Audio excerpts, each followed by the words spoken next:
Hello everyone and welcome to where it all started, Bass Pro Shop's outdoor world here in Springfield, Missouri. The doors are about to open. We're ready to crank it up, and what better place to have episode number 1, season 15 of our little show we call the Bass Pros.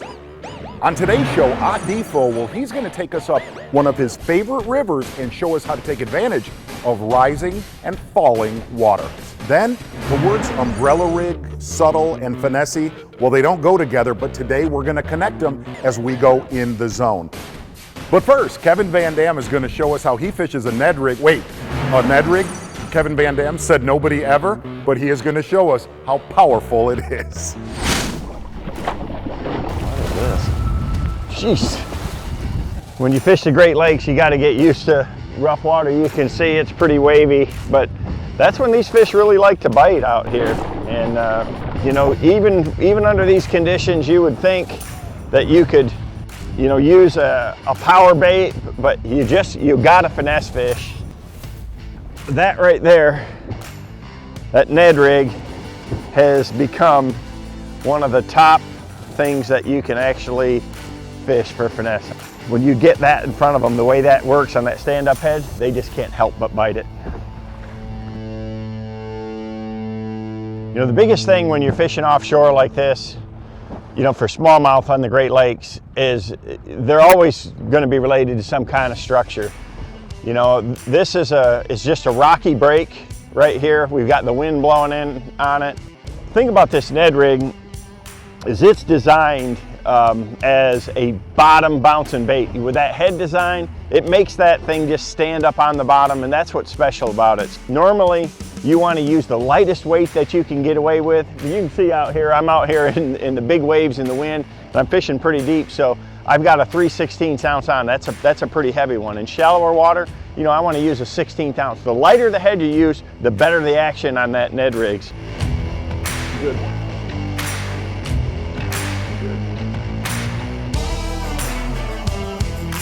Yeah, without that spot lock, I would never be able to stay positioned out here, hold, land one, or do anything. There we go. Look at there. The power of the Ned rig, and it fell right out. You know, they are eating gobies, and that's why a Ned rig is so popular of a bait for smallmouth now, because those gobies stay locked to the bottom, and that's right where the Ned rig is. So all you want to do is just have that thing, you know, standing up. If you got a tough bite, nothing beats a Ned rig. What I'm trying to do is really take advantage of the technology that I have. One of the big things is I'm really focused on this Mega 360. If you look real close right here, you'll see this rock pile right here off the front. I can see that there's a rock line right there, and that's really what I'm focusing on. There's this right here, having that forward scanning sonar, having the Minn Kota Ultrex, where I can just keep it spot locked so I can focus on fishing and not worrying about trying to control the boat. It's everything. You know, I would not be able to be efficient out here on this spot if I didn't have that technology. You know, I've been fishing the Great Lakes my whole life, and you know, you get used to fishing big water, but it's something that you really have to respect. You know, I really take my time. I'm real patient. This Z21 handles it like no other boat I've ever been in, but I respect it, and you have to be prepared for it, and first and foremost, be safe. The main thing I'm trying to do is keep myself positioned on this edge where the fish are at. It just gets so fat from eating all the gobies. That is what has really changed the fishery out here more than anything. There's always been good smallmouth up here, but the gobies are just such a great food source. It's so prolific, they just don't have to move. So, and the gobies live on the rocks. You find the rocks, you're gonna find the big smallies. All you want to do with this Ned rig is you want to cast it out, and I want it to sink to the bottom with a dead slack line. You know, you want it, a lot of the times in this clear water, they're going to bite it on the fall, so make sure that it's slack on the way down, and then all I'm doing is just trying to drag it real slow, keep that jig head on the bottom, and just having it stand up. You know, that's what this thing does so well. You know, with this setup is I'm using a you know, a 7.2 medium light. It's a GS4 Lew's KVD rod. It's got a real extra fast tip. And when you get that bite, man, it can be real subtle. And I just reel into them. I just use that reel real fast with that braid. You can feel everything. Let that rod load and then pull into them. If you miss one, immediately drop it right back down there because they'll come right back there and bite it.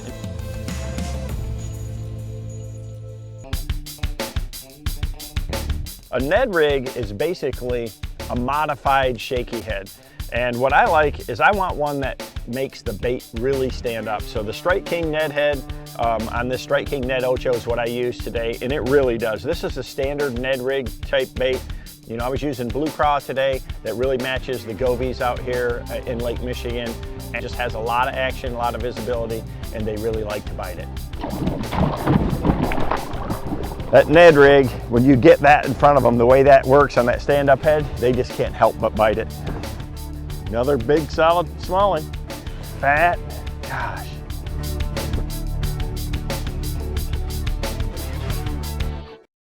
Well, I speak from experience. Ott Defoe is one of the best river fishermen in the world, and when this slippery little river otter fishes his home water, it's time to watch and learn.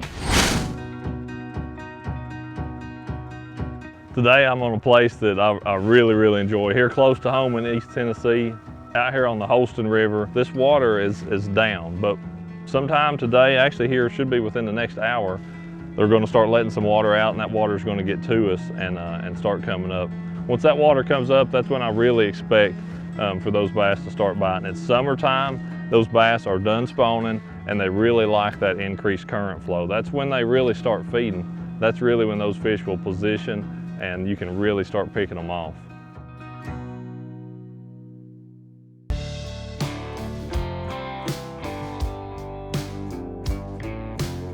If you're fishing water that's still, you know, in a lake or something like that, your kind of targets are going to be generated typically based more around cover. You know, the best piece of cover on the bank, whether that's a stump, a clump of grass, whatever that may be. In a river system like this, the places you gotta really consider and what you really want to target have more to do with the current and how the current hits them than actually what the piece of cover itself is. Whether that's a rock or a stump, a laydown, it's kind of irrelevant in some ways. It's much more about how that current pushes into it, where the eddies are, where the seams are. That's where the bass are going to sit and where they're going to ambush that bait fish, crawfish, anything else that they're feeding on as it comes down the river. So you really got to pay more attention to the current and how it hits those pieces of cover or structure than actually what the cover itself is. He ate that swim bait. Oh, that's a nice one too. Just switched to a swim bait from that little Ned rig. Even though that fish is spitting up crawdads.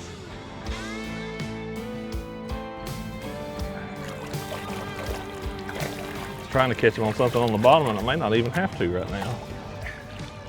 Yeah, that is a good chunky little smallmouth right there on that swim bait. The thing with a swim bait, a lot of times, you know, this water is super clear. Those fish can see it a mile away, but I'm moving it quick so you can get a reaction bite out of them.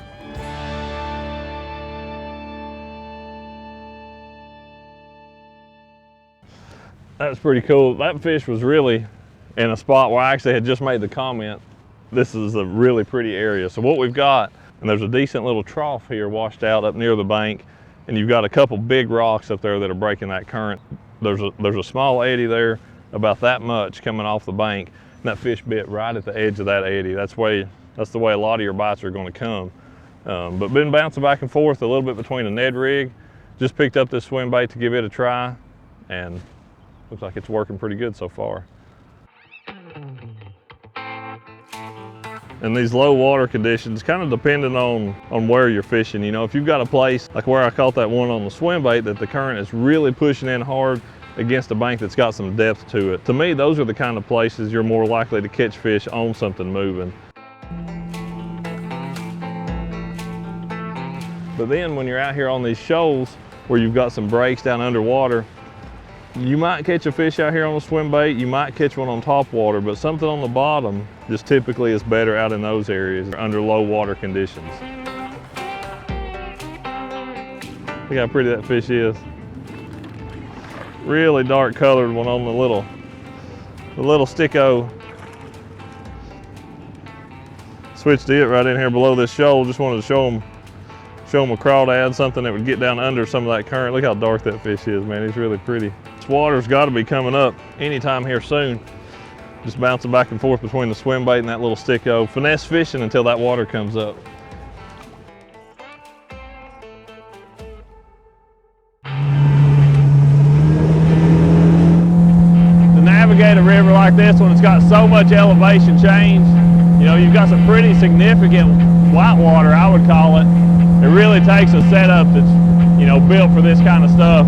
It's a 1754 Grizzly. I've had some work done, you know, some inside work to make it fish good, but also having that tunnel hole put in on it. Pair that with that Mercury Jet to where nothing is below the bottom of the boat. If I've got that much water rolling across those rocks, I can go. I don't even have to worry about it. So it's peace of mind and access to place that just a lot of other people can't get. Hey, one thing to always remember about fishing in a river, if a bass has enough water to get over his back, he will live there. The next time you're out and you're like, man, I'm fishing shallow, go shallower. Trust me, they'll get there. This morning when we put the boat in, the water was low. I mean, there was no current running to speak of, no generators on. With that low water, low current conditions, those fish were just not set up hard against the banks. They were, some of them out on the shoals, maybe around a cut bank here or there, but now the water's come up. It's come up probably 1.5 feet or so. It's flowing about 3,500 cubic feet per second now. And that is enough current to really push these fish away from the middle of the river. They're not going to be holding on anything out there unless it's pretty substantial. It takes something pretty big to break the amount of current that's out there now. So most of those fish that were just lingering around the edges are now pretty tight to the bank. So that's where your presentations have to be. You want to pick up a swim bait, a big swim bait, to really target these big ones that are up here holding tight to the shoreline in this increased current flow. Fishing in this scenario, there are literally so many moving parts, from the water to the boat, the bait. Everything is in a kind of a constant state of flux. So I'm fishing with something that's not weedless in an area that's very, very hangy with this swim bait with that, you know, big open treble hook on the bottom of it. So I've got to take into account how much, you know, the current's going to push it down. Is it going to push it into the next log? Trying to skip it in there and make a good cast. There's just so many things working at the same time that you've got a lot of stuff you've really got to time to make the right presentation to get those bass to bite it. One of my friends described it as full contact bass fishing. That is the best way I know to describe fishing in a river with moderate or high current.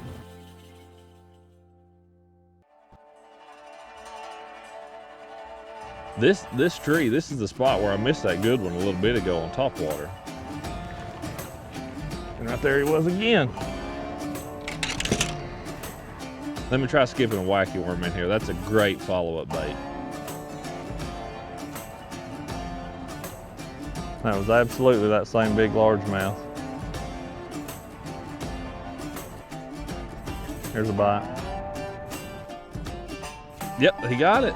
Yeah. That might just be him. Stay on there, buddy.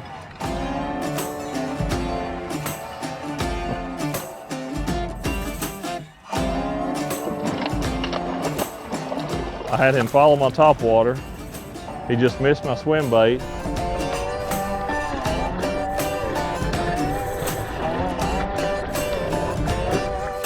But thankfully I had a sticko laying there ready to go as a backup. And it worked.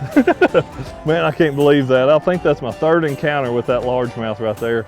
He missed my topwater earlier. I just threw my swim bait in there, missed him on it, but thankfully this time I had a wacky rig sticko laying there, ready to pick up, drop back on his nose. I should have had that ready earlier, but I didn't. It worked out though.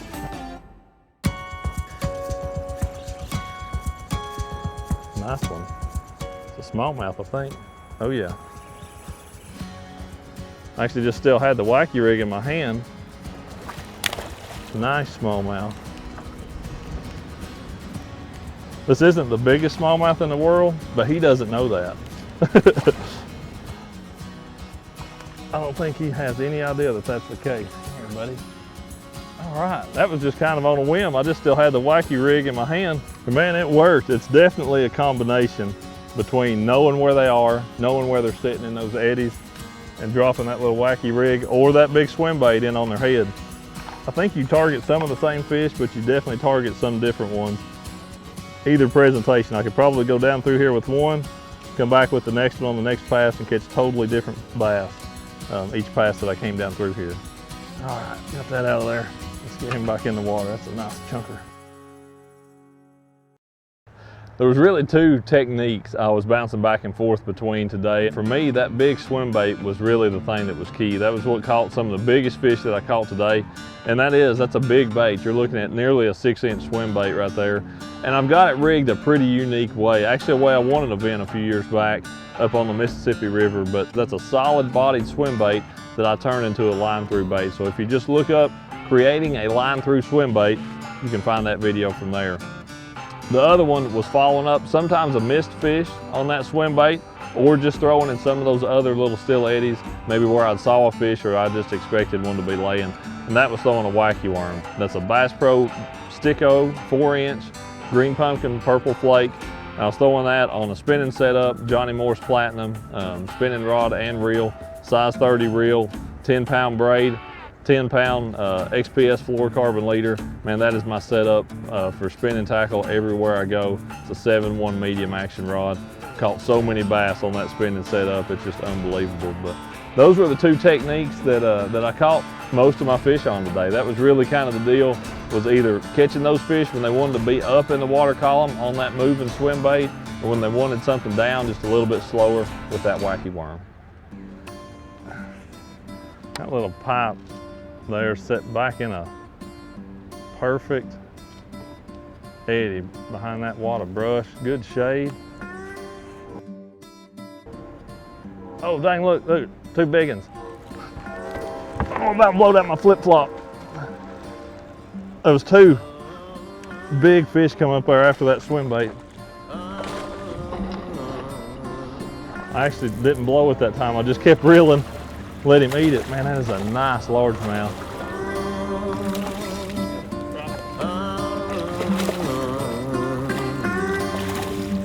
Just kept reeling and let him get a hold of it. There we go.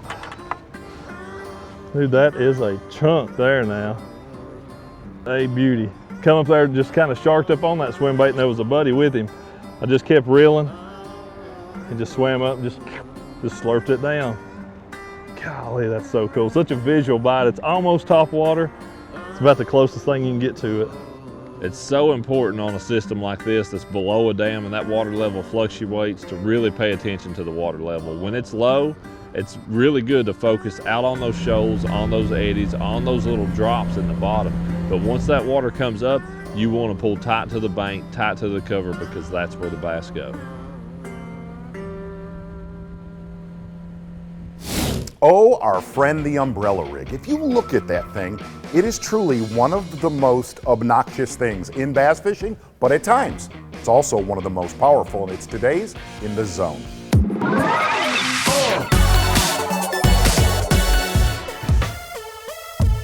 Got him. Biggin. Oh, you're big. You're big.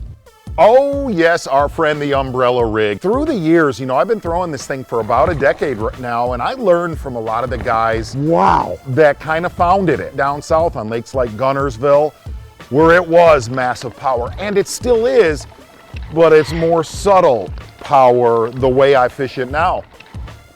That is a Serre Launch. I call it the Widowmaker, okay? I have a Strike King titanium umbrella rig, and the great thing about that is I've got 3.75 Rage swimmers, but what I do is I paint the middle one, is I almost give them like what I call a target, like a bull sees a cape. It's the same thing to where it gives them a target. I have a 7'6" Lew's Ledge Series rod, medium heavy. Soft tip with a lot of backbone, 20-pound Seagar, a Brazex fluorocarbon, a Lew's Hyper Mag reel, and the key to that reel, it's a deep spool holds a lot of that fluorocarbon line. I want a high-speed reel. I'll use a 7-to-1 or an 8-to-1. The reason why, when one hits it, I want to absolutely torque on it. Here's the thing with an umbrella rig, okay? The best time of year to fish an umbrella rig, it's when it's cold, but it tends to really shine spring and fall. The other thing, my retrieve, I want to flare that reel handle. What it does, it gets a reaction strike, and here's the great thing about an umbrella rig. You never need to say, hey, I think one just bit it. That is why you throw an umbrella. Look at that. Look, he has got a face full of hooks. That is why you throw an umbrella rig on the worst days in the history of weather.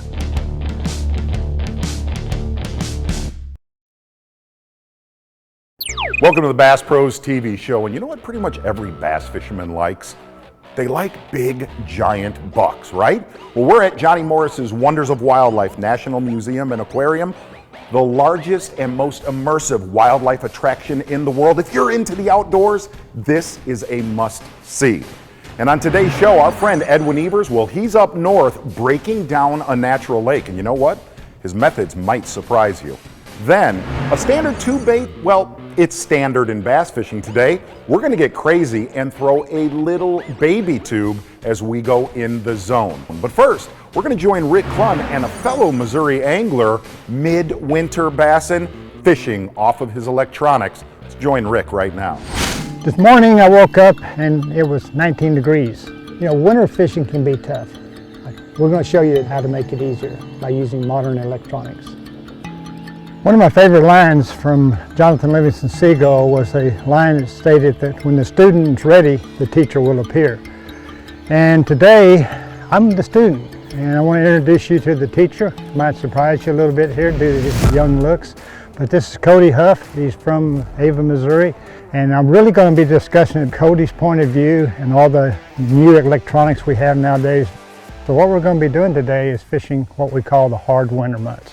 A lot of the things stay the same. You know, the fish go deep, but they're following their food, they're following the shad, they are more fragile in cold weather. And they tend to get on more vertical objects, more like, you know, creek channels, bluff channels, anything that'll give them more of an up and down movement versus a horizontal movement that they make a lot more during the warmer months. I use jig and spoons. Cody's gonna go through some of the more modern techniques that they use now in the winter months. But mainly we're going to start on the electronics because that's where I'm going to get him to teach me all this new electronics that we have nowadays. What do you call this unit? This is a Garmin with live scope, pan optics. Basically, it's high enough technology that we're going to be able to pick up that Alabama rig or that spoon and we can cast it right in line with the head of the trolling motor and watch our bait sink right to them. So half the battle is going to be learning to make that exact cast and that exact distance to be able to throw right past your target and bring your bait right past it. The trick to using this unit to your full advantage is getting set up on these piles. I like to get downwind of them so I can keep my trolling motor head pointed right at them. And I'll take my bait, and like how I'm set up right here, a good comfortable cast is about 80 to 85 feet, which is going to land just on the other side of the pile. And I'm going to be able to watch my bait sink right down on the edge of it. And I'm going to be able to reel that A-rig right across the top of the pile and even tick the top of it. And that's what it really takes to make these fish react when the water gets cold and they just get lethargic. Where are we sitting, over here or over here? Yeah, we're sitting on the left-hand side of it. Here's the A-rig coming down. Yeah, we're sinking right past a couple of fish. Yeah. Kind of scared him off, Scared see him that? off, yeah. See, A-rig still coming down. Yeah. There's one big glowing ball right in the top of that pile. Let's see if we can get him to bite. I like to get as close to my targets as I can, and it's just a super slow retrieve, just drives them nuts this time of year. It gets those big lethargic bass active, and most of the time they'll bite. But there's a wad of them there. There he goes. Ooh. I throw my A-rig on a 7.6 medium heavy Johnny Morris Arbor Lights rod and Signature Series reel. This is a perfect setup for that Alabama rig. I don't know whether to laugh or cry. Oh, that's as good as it gets. It's just, but it's not even. See, I've been doing this 43 years. He's not even been on the earth 22, okay? It amazes me. If you don't keep evolving, you just get left behind.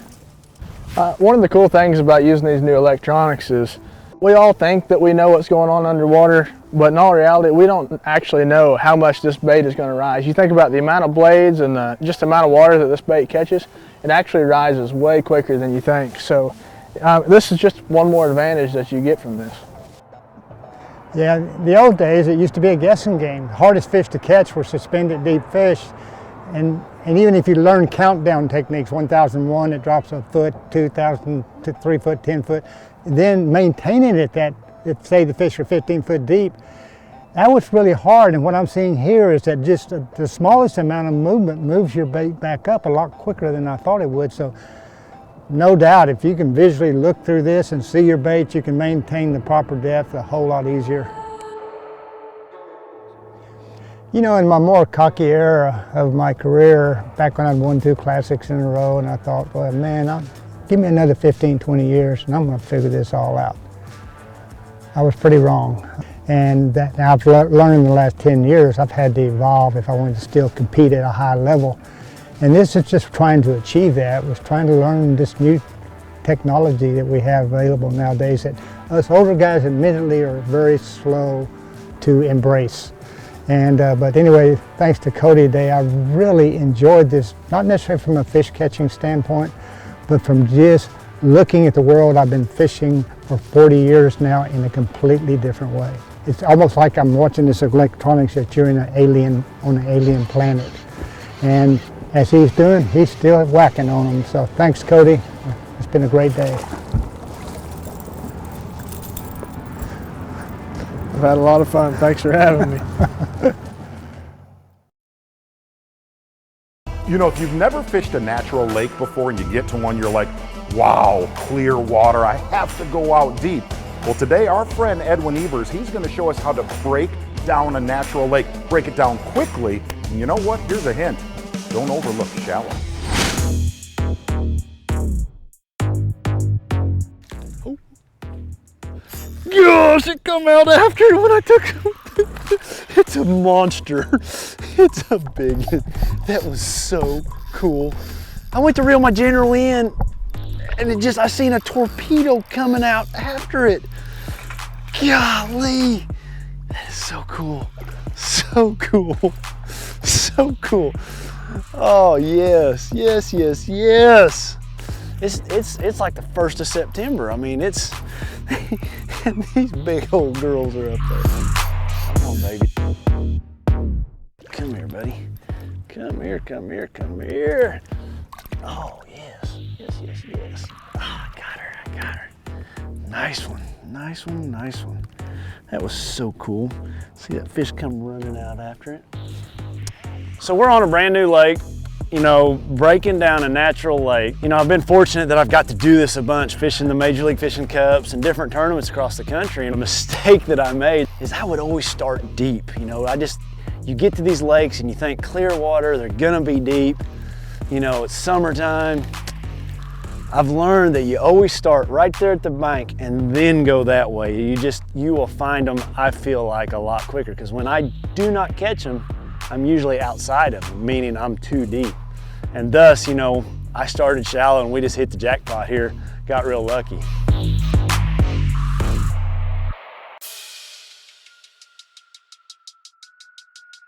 When I look at natural lakes, you know, the problem I've always had in early in my career was that there wasn't creek channels. You know, I always thought fish travel in and out of a creek, you know, depending on what season. What I've learned is you just find the flats on these natural lakes. So take the biggest flats, you know, looking at this map, you know, the red is the shallow water, the blue and the deep purple is the deepest water.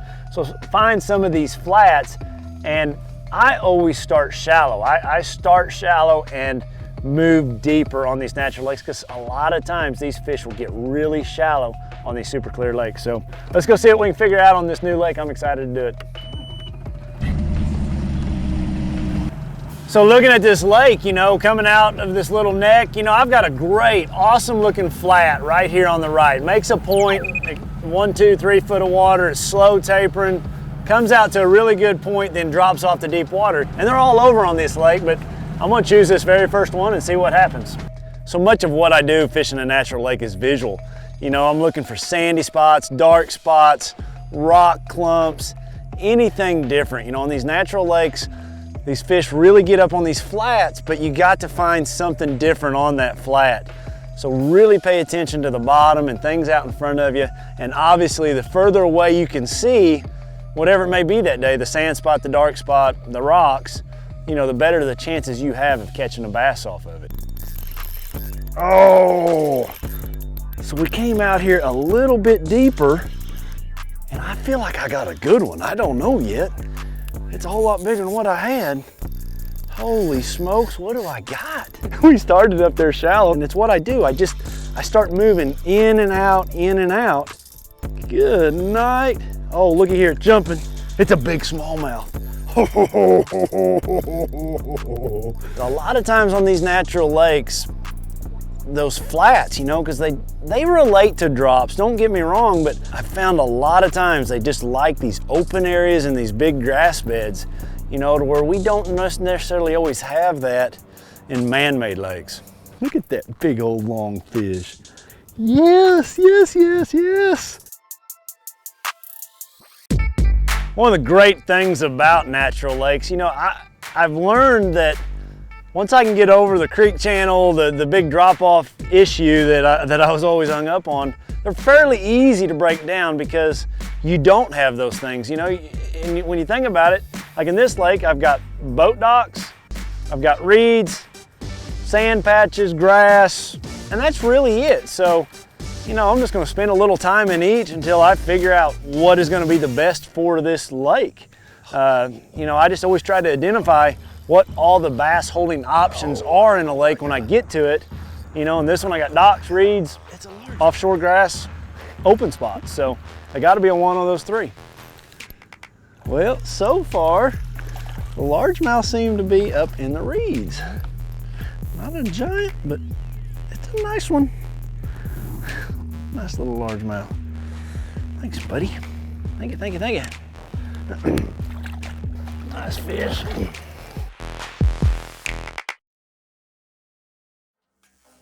You know, whenever you're fishing a natural lake, you want to look at mapping, you want to get on your trolling motor. The next time you're out, have your buddy drive your boat while you're on the front. A lot of the biggest schools you could find in a natural lake, idling while using your eyes.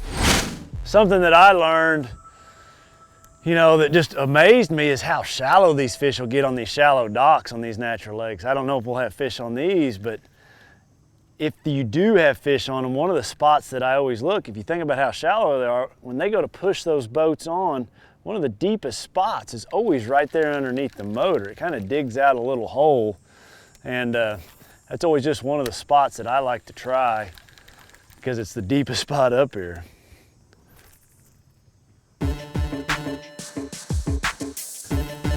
Something missing, that's not bad. Oh gosh, it's a smallmouth. What the heck? Holy smokes, there's another one with it. He's going back up under the dock. I thought it was a bluegill because it was just going tick, tick, tick, tick. And it was a smallmouth. That is so cool. So cool. Yes, yes. And it's not a little one. This might be as bigger than that one we had out there. Oh man, there's a nice one. Look at that one. Yes, yes, yes. Oh gosh, can't get it out. What a fish. Aren't those things pretty?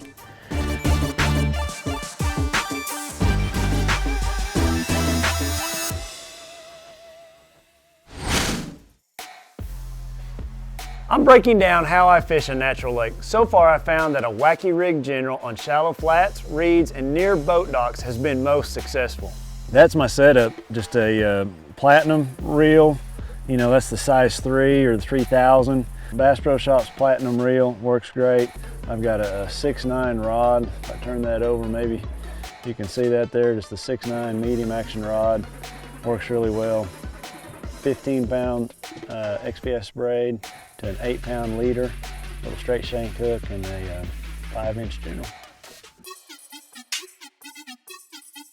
When throwing this weightless worm, you know, this weightless general, I don't work it back to the boat. I'm gonna throw it out there, let it fall to the bottom, slack line, Then once it's fallen to the bottom, I just pick it up a couple times, shake it, let it fall back down to the bottom. It's not a bait that I'm gonna work all the way back to the boat. A couple reasons. I got an exposed hook, so I'm increasing my chances to getting snagged or picking up this moss. Two, it's a bait that really performs on the fall. So that's when they bite it 99% of the time, is really on that initial fall or the pickup and the second fall. Don't overwork that bait. Don't waste a lot of time bringing it back to the boat. Keep making casts, keep the bait out in front of the boat. I have found that it's a lot more successful doing that. I don't know what I got. Oh, nice largemouth. I love it. I don't know what to say else about it, but I just love it. I love it, I love it, I love it.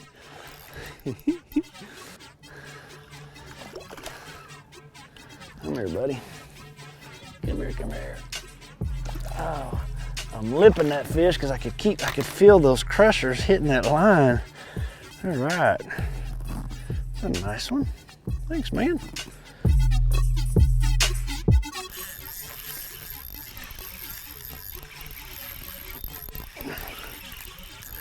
I really, really like making long casts when I'm in this clear of water. I don't like it when they go to running through the cattails with 8-pound test. Come on, buddy, come the other way. There you go, there you go, there you go. Come on out, come on out.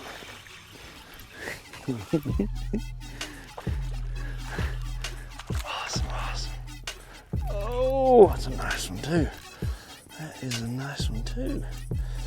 Man, that's awesome, just to be able to catch both of them. Just smallmouth and largemouth going down the bank. He engulfed it. I gotta get some pliers. All right, I got it. All right. Thanks, bud. All right, you ready? There you go.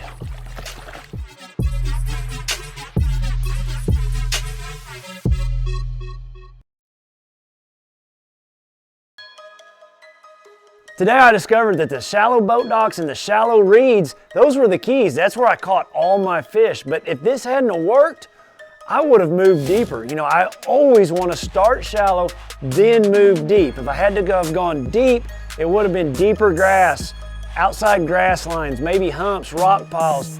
Any transition where it goes from grass to sand to rock, those would have been the areas that I would have had to look had that shallow bite not worked. Oh, there's one right there. Let me catch him. Wait towards it. Oh gosh, my bill's not closed.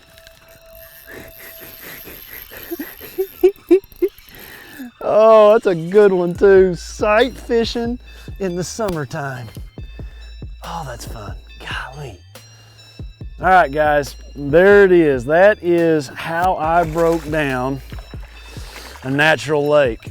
I mean, it's I know we didn't get out deep today, and there is always the aspect of possible deep fish, but start shallow, and you can't start shallow enough. Don't forget that. No matter how clear or how warm you think that water is, start shallow. You know, for me, it was that weightless worm, both largemouth and smallmouth. What a fun day. What fun lakes to catch them, because you got both of them, you can catch them both. It's pretty awesome. Thank you, girl. You know, a tube bait has probably caught more smallmouth, well, than any bait in the history of smallmouth. But don't be scared to use those little tiny baby tubes. They're bite getters, and sometimes they catch the biggest ones that swim. It's time to go in the zone.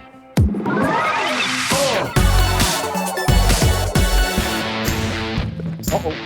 Hi there! Oh my goodness! That is a big bass, fellas. That is a big bass. Hey, you know, this year, if you're gonna throw a bait that you're gonna get a lot of bites on, throw that little baby tube, that little 2.75 inch tube. It is unbelievable on pressured fish. Big bass, and just look at this, a little baby tube. I got a new bullet in my gun. Man, that's a big one. I fish a lot of areas that get pressure a lot of pressure, and it seems like that little 2 3/4 inch tube, I'm throwing green pumpkin, purple flake, gosh, it just gets bite after bite after bite. You only want that tube to kind of pop, to kind of hop about 2 or 3 inches at a time. And the other thing, with this little 2.75 inch, I go to a 15-pound Seagar braided line to a 6 or an 8-pound Seagar Tatsu leader. And the reason why I use that braided line lets me get a tube out there. I don't care where you're at, but when you're casting a tube, you want to get it out there. So here's really the magic of this whole little dude right here that I've learned is, and I hate to say it, I've ignored small tubes. I've grown up throwing a 3.5 inch, a 4.5 inch tube. You know who you are at home, and you also know who you are that throws small ones like this, a little 2 3/4 inch. And really what I've learned is, it's a bite getter. You know what, in all honesty, I mean, everything's wet in the boat, but I mean, it is a TIME, friends. The rod is a Mark Zona Signature Series Lew's rod, 7-foot medium action, made for tube fishing. Lew's 3000 size reel.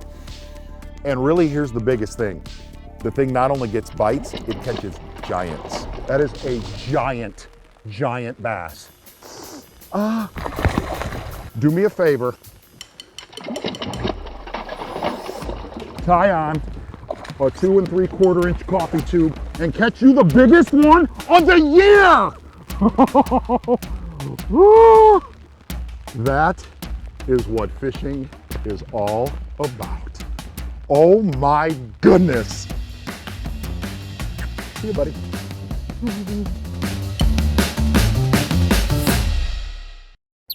Hello everyone and welcome to the Bass Pros TV show. And if you fish, well, if you're watching this, I assume you do.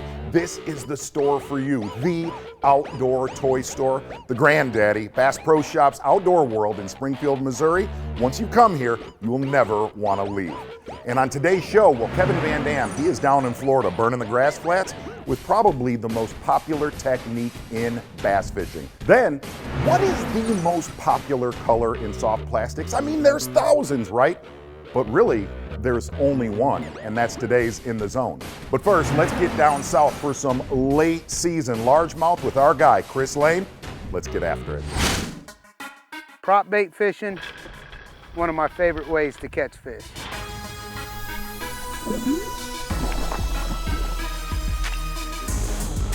Pow, baby, that's what I'm talking about. Look at that big old fish.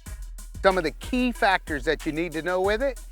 Number one, conditions. Make sure you know the right conditions. So calm and pretty right here. And that's why I've chose the prop bait. The prop bait, one of the biggest things about it, especially like this lane changer, is to make sure that the conditions are right. Conditions are huge. If it's 3-foot waves, you're not gonna be throwing this bait. Still water, like right here behind me, that's where prop baits shine. Oh. Let's see if he'll hit it again. As you can see, it's very subtle. So we're gonna throw it back in there, let it sit just a few more seconds. And then we're just gonna barely pull that bait. That's where those spinners are very crucial, when you just, and then that's when they get it. Oh. Little things that matter.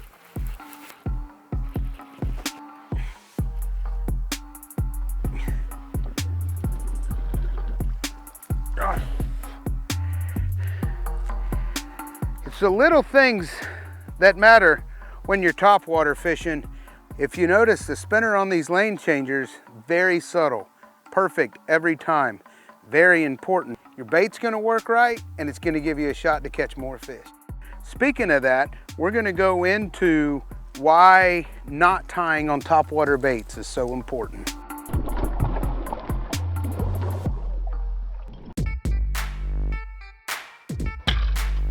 So when it comes to tying knots on topwater baits, it's very, very important, especially prop baits. I like to fold the line over, run it through, and then I'll just wrap it 5 or 6 times. And what that allows you to do, run it back through that hole, and then it'll just cinch down on there. And what happens is, as you can see, this line is straight as an arrow coming out, because if it's back here, it'll get around the propellers. So what you'll do is just take your scissors, notch your teeth, and cut it there, and there, and then you're ready to go. Look how straight that line is. Straight as an arrow. I let it go, it's still straight. If it had a curl, it'd come back here, and then when you pulled the bait, what happens? Gets wrapped around the peller, could cost you a big fish. So retrieve is very important. As you can see, the conditions that we're dealing with today, slick, calm, got a little ripple out there, but these fish are in these lily pads, on the edge of them, off of the grass points. They want it slow. Let the ripples go away. Slow, steady. Figure out the retrieve that works best for the fish. Even though that looks good, I might be going too fast. And then sometimes if it's not fast enough, then you can speed it up and you can pop it and pop it. So figure out, it's almost like a jerk bait to where you want the cadence just right. With this, it's all about the retrieve. So today in this cold water, slow, methodical retrieve instead of a lot of action to the bait. And that's what's been triggering these fish to bite. There he is. That's a better one. Slow down and let that fish come up and eat it.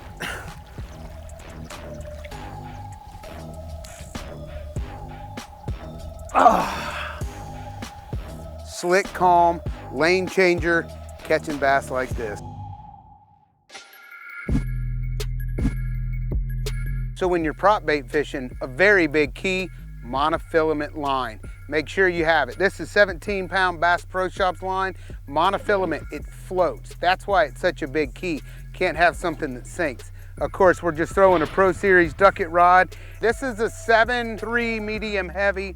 You want that rod to have just enough play in it in order to fight the fish, number one, and number two, in order to give you the castability to make those long, precise casts, because a lot of the time when it's calm like this, we're fishing in those very subtle holes.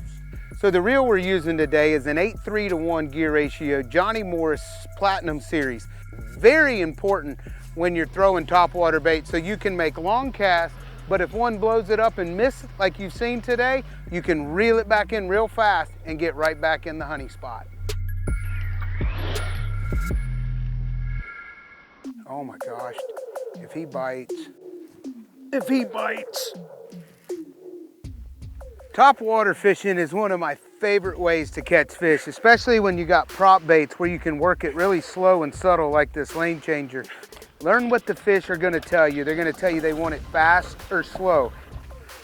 Make sure the conditions are right. You don't want to throw it in really heavy wind or something like that, because they're not gonna be able to see that bait.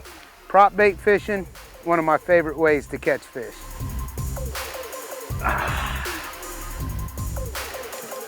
So that, my friends, throwing prop baits, retrieve is very important. Subtle, slow retrieves when it's slick, calm. If it gets a little ripple on the water, you can pop it a little bit more and catch big old bass like this on topwater. Wow, is that fun. We're gonna get down south right now with the master of covering water, Kevin Van Dam. He's gonna show us, once you find the grass, there's only one thing behind: bass. Just getting started right out here first thing in the morning, and you know, this is a huge area of grass, a lot of hydrilla flat, so I've got to, you know, be able to cover a lot of water and find these fish. So one of my, you know, favorite baits for doing that is a thunder cricket. It's just an efficient bait to be able to fish through the grass. The water's kind of stained, so it gives off a lot of vibration. It helps the fish home in on it. So I'm going to cover a lot of water, follow a lot of these grass edges, try to find something irregular in all this grass to find a concentration of fish. There's one good one there. There we go. You know, when you're down here in Florida, fishing, the first thing you do when you get a bite and these big grass flats is you got to drop your talons or spot lock your trolling motor, because a lot of times those fish will be in big groups. So today what we're doing is we're fishing a big lake that's covered with hydrilla.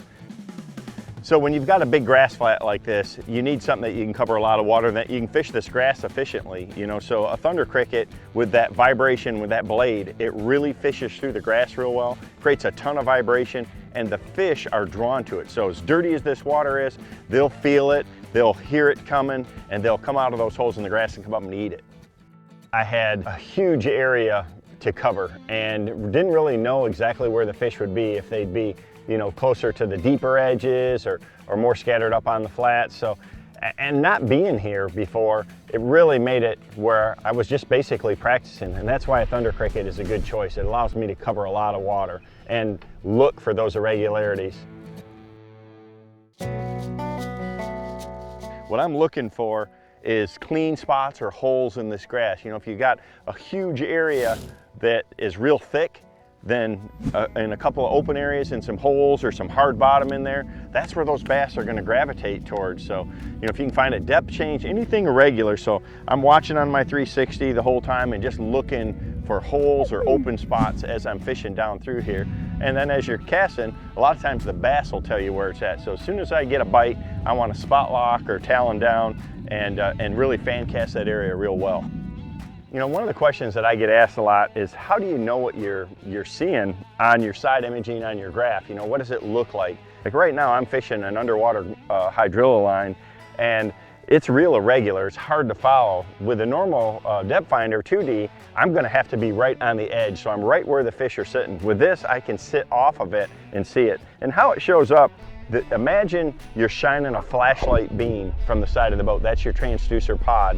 And any object that it hits is going to be just like a flashlight in the dark. It's going to leave a shadow when you're hitting these objects. So it's a real clumpy grass line right here. This is the grass edge right here. You can kind of see it off to the left, the real light spots, and then dark, the shadow from where the beam hitting the edge of that grass. So I'm just kind of following along it, throwing this thunder cricket, trying to come across the concentration of fish. And that's why it's such a great tool, because it gives me such a detailed look of everything around the boat. I got right to where there was an edge, and nice little fish. Getting closer, we're looking for them. Every bite draws you closer. So with the thunder cricket, what I want to try to do is pick the right size so that I can just kind of keep that bait going through the top of the grass. So I've got rods rigged right now with both a 3/8 and a 1/2 ounce. Then when you talk about color, if the water's dirty, I like black and blue, or, you know, something bright like white. If the water's a little clear, you know, I like something, you know, more green pumpkin, more natural, the bluegill type patterns, because their water varies a lot. If I get where the grass is more scattered, the water's still really dirty. If I get into this thicker grass, it clears up. So I want it to be visible yet natural to the bass. There's one.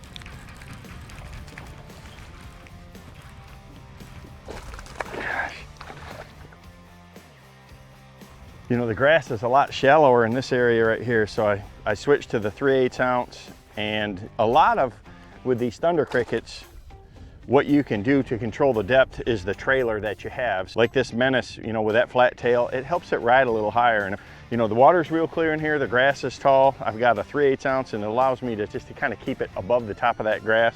I can see there's a lot of holes in it, so it's a good area, you know, for fish to spawn in, or to get down in there and ambush. And with that thunder cricket, just kind of easing over the top of them there with all that vibration, it'll draw them out of those holes. See, there's one. So obviously I'm in a little shallower spot here, and just back-to-back casts, catching a few fish, but these look like males, you know, so this is probably a good spawning area. Just trying to figure it out, but I'm looking for those holes, you know, instead of just a solid mat and a solid where it's all the same level, you want to see it, you know, that up and down and those irregularities. If there's two things to remember whenever you're fishing grass, number one, cover water. Number two, when you do catch one, make sure you make that same cast. A lot of times, there's more than one.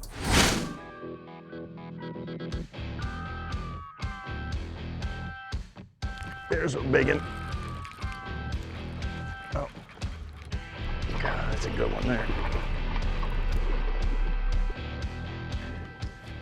That's a nice one right there. You know, this time of the year, we're down here in the spring, and a lot of these fish are, you can see this is still a male. He's a little bit beat up. He's probably already spawned.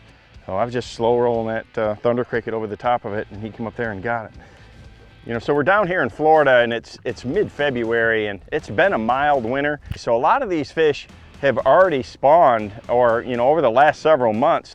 So what I've found so far is just some of these males that are hanging around some of these little bit shallower flats. I've tried some of the deeper edges and things like that, but eventually I'm going to run into an area where there's some of those bigger females still hanging around one of these spawning flats, or where they're staging up to feed after they're done spawning. So Florida's a unique place in the fact that the spawn lasts so long down here. Regardless of whether the bass are spawning or not, you want to find holes or edges or irregularities when you're fishing grass. That holds true any time of the year, pretty much any situation in the grass. The bass are going to find some kind of edge to relate to, and you know, here this hydrilla like this, these holes in the grass are the thing they're looking for. Just looked down and saw a nice hole in the grass right there that had a sand spot in it, so that telling me there's beds there. And there's another one of these males. They're not squirting, but that's just a small buck bass. We're just gonna keep working down this edge. Now the wind's picking up, it's creating a lot of current. So I'm just gonna keep working down the edge of this grass here where these scattered holes are and see what we can't find, but should get better with the wind. There's a good one. There we go. Nice one finally. This one was on this outside edge of the grass, and there's a little deeper edge, and you can look and you can see his belly's even a little bit bigger. That's a little bit nicer fish right there. So maybe we're onto something. I've got the wind pushing right into that edge, and the water's a little dirtier too. So this bait right here, this is a 1/2 ounce size, and I've got a blade minnow on it. I want it to get down a little bit deeper. You know, I'm sitting out here in like 7 or 8 foot of water, throwing up to 4 to 5. So I'm just kind of casting it out there, you know, letting it sink just a second, and then starting to, you know, slow retrieve. And if it gets in the grass, I mean, you can feel it really, really, really good. And if it gets in the grass, you just kind of pop it loose like that and keep that blade moving. And that's when they really bite it. I mean, just like that. If I have to really snap it and clean it, I'll just do that. I'm using a big composite rod here, and it really helps for that. So I have the power to get that bait free of that grass. And that's the beauty of this bait, is every time that you stop it and start it, or you snap it out of the grass, it kind of has an erratic dart to it. And they'll definitely trigger when that bait makes that quick jump when you snap it out of the grass. So it's important to get it in the grass, but you don't want to be bogged down in it. So picking the right size, the right weight, and the right trailer makes all the difference when you're fishing hydrilla like this. You know, I like to throw a reel that is fast, but not too fast, because a lot of times you got to catch up to them. So this is a 7.5 to 1, you know, either a 6.8 to 1 like this BB1 Pro, or that 7.5 to 1 is just the perfect gear ratio to do it. Always 20-pound Bass Pro XPS fluorocarbon, and the rod is real critical. You want to have something that has a little bit of a shock absorber.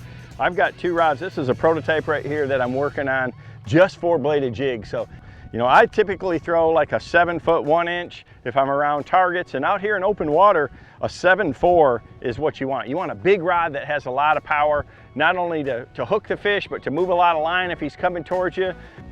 Just want to let him get it and just pull into him real hard, and that's where that little bit faster gear ratio really pays off.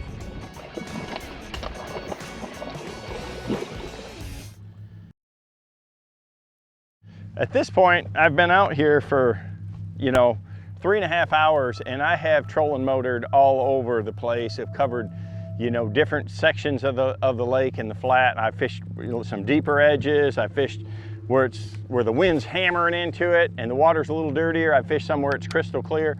So it's just a matter of, there's one. That's a good one. Eventually, you get into an area where they're at, and oh yeah, I mean, there's a good solid one right there. And you can see he's, you know, post-spawn, beat up a little bit, but he hammered the thunder cricket. That's 2 and 2 casts. So hopefully now we're in the honey hole. You know, the thunder cricket proved to be a great choice to cover all of this water. You know, not being on this body of water in a really long time, you know, the grass changes every year, and you have to find the areas where they're at. So it's a great bait to be able to fish through, you know, all different depth zones and different areas to try to find where the bass are at. Now that's 3 in a row, just like that. I mean, so I have covered and ground and covered, and that's typical Florida fishing right there, is that once you find an area where they're at, you want to, you know, I'm spot locked right here, and all I did is throw right back there where I caught that last one, and that's 3 fish and 5 casts now. So now I've got something I can work with.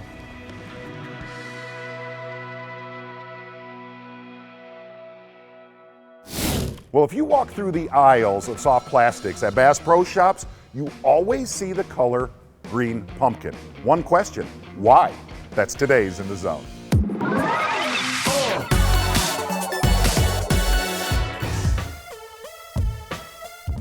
I'm throwing green pumpkin purple flake, one of my favorite colors, green pumpkin and green pumpkin. You know, one of the most asked questions I get is, what color do I want in my soft plastics, right? Well, I just pulled out an entire bin of my soft plastics of the lake that I'm going on tomorrow. And what's funny is I was talking to one of the camera guys of this show, and I was like, man, everything I use, it's green pumpkin. Green pumpkin ochos, green pumpkin Ned baits, green pumpkin tubes, green pumpkin jigs. And here's the reason why. Take a bottom bouncing bait like a tube or a jig or a worm, and when you put it to the bottom and it camouflages into the bottom to where you could barely see it, that's the reason you want to use that color. And a lot of our lakes, if you look at the bottom of our lakes, it's kind of that tannish, dark brown color.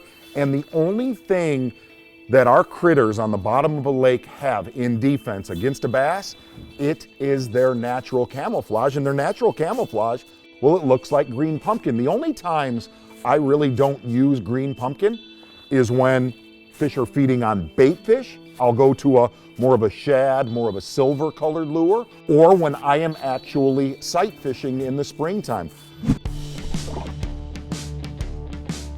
But here's the reason why really we've used green pumpkin for the better side of 5 years on the In the Zones. Green pumpkin just works. That is a nasty little mouse trap.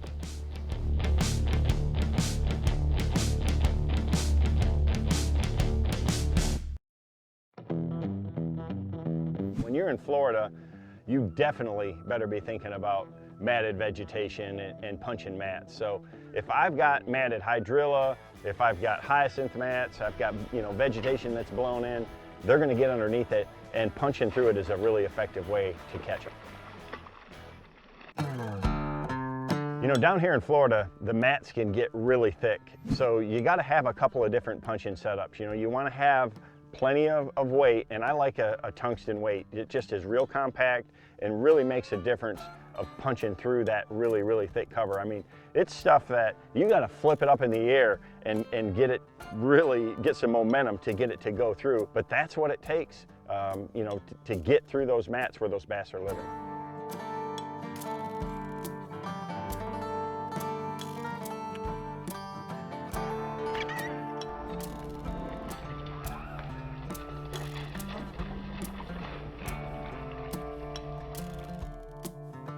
You always got to be watching when that thing goes through the mat like that. You know, I flipped in there and I saw it move just a little bit, and you know, you can see there's a nice fat little pre-spawner there, not a giant fish, but this is a way to catch big fish. And you know, you just keep punching through there, and eventually you're going to hit it.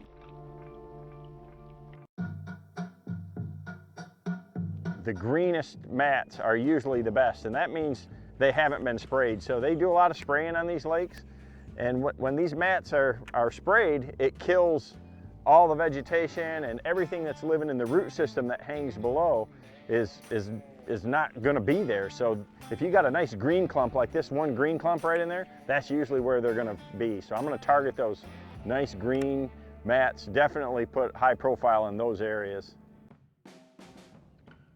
You know, when you're flipping these mats, you want to be quiet when you're around them, and I like to stay a little bit further away. You know, with these, you know, setups like I have here, it's not hard, you know, to pitch 50 or 60 feet out there and to get it to go through. You don't have to be quiet with your presentation. You know, sling it up in the air and really let it smash through.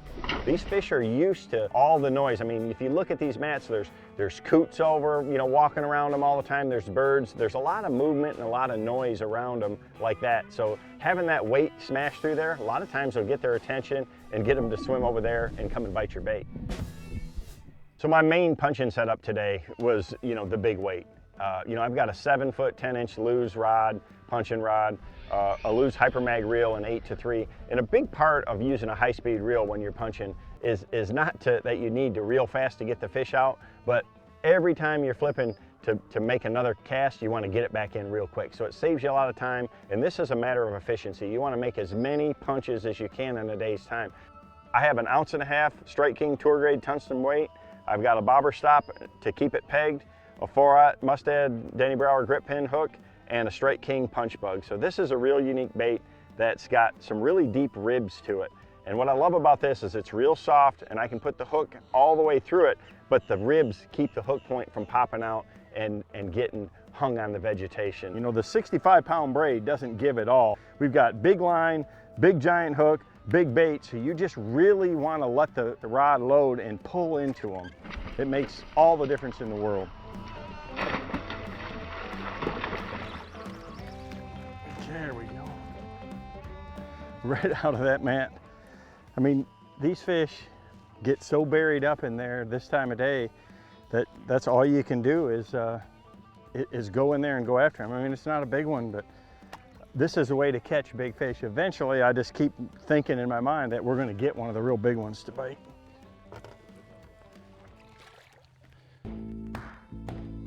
What I try to do is I try to make a pitch so that my rod tip ends real high and I've got plenty of slack line to follow it down.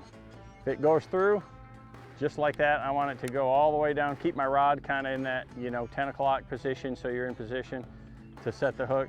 And I'm just going to shake it 3 or 4 times and then just kind of hold it there. A lot of times you have to figure out where they want it. You know, if they bite it coming through the mat the very first time, they're real aggressive. But most of the time, especially up in the day like this, you're going to have to jig it 3 or 4 times.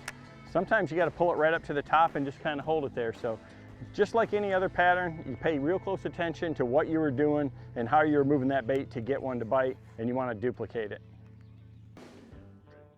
This is a big fish technique, but today, for some reason, I never got one of those big bites like you normally do.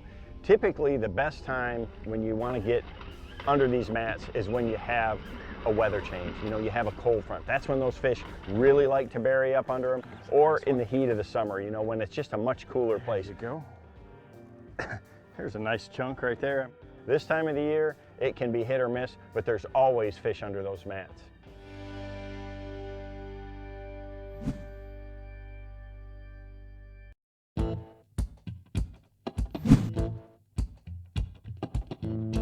I won't actually fish places this time of the year unless I already know the fish are there. My electronics, I've got so much confidence in them that if I don't see fish there, I'm not gonna fish. It's just the time of year when they really group up good. They're moved out there and they're deep enough that you can idle across them, see where they're sitting, and be able to throw a bait back in there and catch them. There we go. They were hitting it. Everything else finally got one to eat it. But these fish here, man, they've been pressured a good bit. You've got to really try to trigger them into biting. Once you get a group of them fired up like that, it's good to hurry and get back in there. Let's get you up here, buddy. There we go. It's a nice chunk to start with. Man, it's early summer, and those fish are out here offshore starting to group up and feeding. Cranking is by far my favorite way to catch them. You can just cover so much water and really trigger those fish into biting. It is a lot of fun catching them grouped up offshore middle of the summer.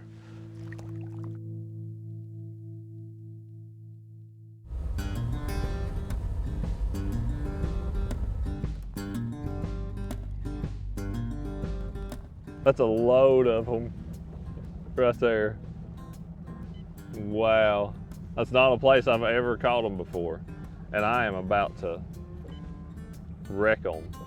I would have to say my favorite aspect of fishing offshore in the summertime is the fact that I know when I cut the engine off and I walk up on the front deck and I drop that trolling motor in the water, where I'm about to put a bait, I already know there's bass there. So you can see these black shadows right over here, those are actually the bass. What you've got is a transition from soft bottom to hard bottom where it comes up on a little point, and those bass are hanging right off of that transition on the hard bottom. I've got the screen froze just to be able to really focus in on them, but you can see just how many, you can pick out the white dots and the shadows behind them. Dude, that is what you dream about finding right there, no question about it. So these fish, where they're sitting out here off the end of this break, they were in like 10 or 11 feet of water. So my first thing to throw is going to be a DT10. That'll run, I can get 12 feet out of that on a long cast. And I want to ease up to them, get where I can barely pick them out on 360, get about 60 feet away from them, and then make a very targeted, very precise cast. Here we go, let's see what happens. I've actually not quite got to them yet, I'm just a little eager. Got one. Just a nice little bass right there. Nothing wrong with him. I'm gonna get this fish in, I'm gonna get him unhooked. I'm gonna get right back in there because there are so many bass down there. I know there's gotta be something a little bit bigger than that, but finding a fresh school of them, dude, is truly as exciting of any kind of fishing. To see a, you know, an 8 or 10 pounder on a bed is really awesome, but when you idle across a place like that and see them on side imaging and you know what's about to happen, that's just so hard to beat. Finding schools of bass in the summer is what is so much fun to me, and using your electronics to do that just makes it, you know, it makes it really rewarding. It's an investment in time, it really is, that you're not actually fishing. You know, you're just out there idling around, seemingly being unproductive, but it's not, because once you see something like that, dude, it can make for a day that you'll never ever forget. And this is a place I've not ever caught them, right here on Douglas Lake, a lake I live on. I mean, I have fished so very much, but I've never caught them right here before. This is now 3 in a row. I'm gonna come right over everybody's head just because he's moving over here. They are a lot of fun to catch. There's some big ones in there too. As big as some of those shadows were. You can tell you've got a good color they're liking when they're eating it like that. You know, one thing to remember when you're fishing offshore, remember the exact cast you made when you catch one. A lot of times we want to take pictures of them, put them in the live well, stuff like that. Always remember that exact line that you made. Well, basically what you're trying to do, well, is what you just did.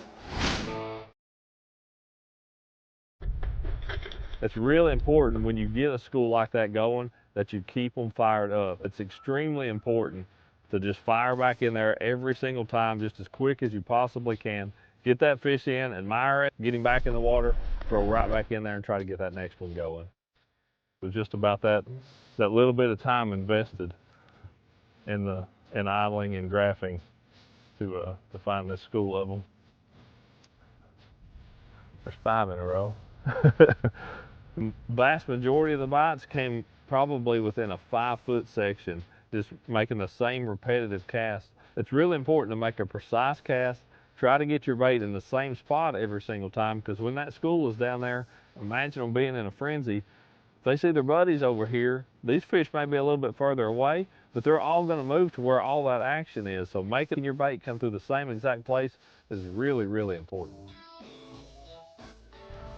Man, that is just, I don't know any better way to put it other than that investment in your electronics in that time. To find a fresh school of fish like that, it just pays off.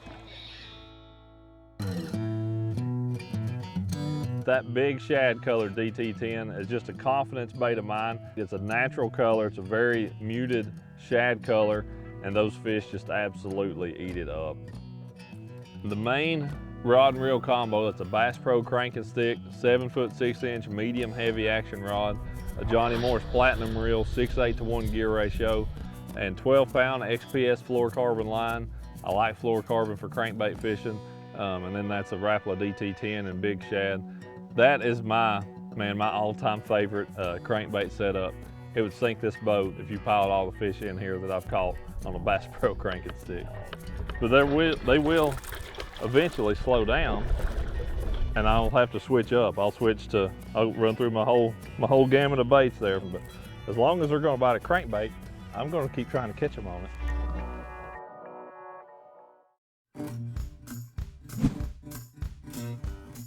This is the kind of day anglers dream about. We are deep into a school of offshore summertime crankbait eating bass. Yep, best one yet. Really good one. I think that last one was at 9 in a row. Man, that's the quality of fish that I was looking for right there. I've been catching just a bunch of run-of-the-mill kind of little keepers. And sometimes those big girls will just lay back and let those little ones do a lot of the work early on. Sometimes the biggest fish you're going to catch on your first cast, but it seems like I've seen it more and more where I'll weed through little ones and then all of a sudden catch the biggest one. That's the way it was down in Texas for me with that stage 3 win on the Bass Pro Tour. I caught a bunch of nice fish on a DT10, but then all of a sudden caught a 9.6. Now that's not quite a 9.6, but that's still the very best one I've caught out here yet. The biggest thing that I have at my disposal, and we all do as anglers, to help find places that are offshore is our mapping. That's how you find these type of places. A lot of this stuff is subtle. It doesn't take a big river channel break, to hold these fish. Anywhere you see just a little bit of change in the bottom, anything that is a place where those fish can get set up on, they'll use. You just have to take your time looking for those areas on your mapping, then go side image them, go down image them to find the ones that's got the bait on them, and then have the fish on them on that particular day.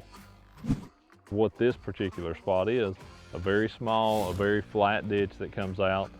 There's a high spot upriver from it just a little bit, a really small tapering point that tapers down into just a little ditch there before it tapers up onto the next one. It extends back beyond that, and up here towards kind of the direction I'm casting are some willow trees and some stuff up on the bank. These are fish that have spawned up here on this shoreline and are now just grouping back up. That's where they're set up feeding on shad as they, move up and down through here with the current.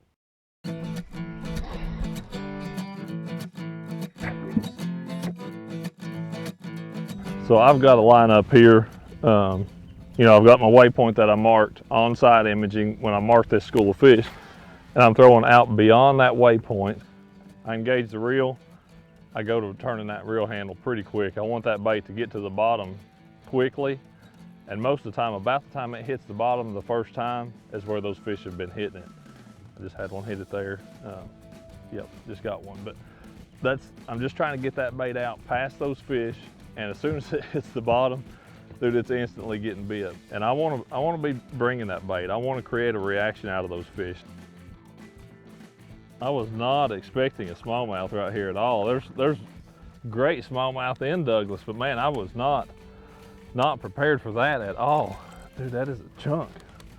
Come up here, buddy. Oh yeah. Dude, that is a nice smallmouth right there. I'm rolling around here. Look at that. Let's see if I can get a hold of her without her getting me. There we go. Well, she creamed that DT10 right into the bottom. Nice one, dude. I was not expecting a smallmouth. I catch them up here on occasion, but when you do, that's the size they are. That is a beautiful fish. I love pre-spawn.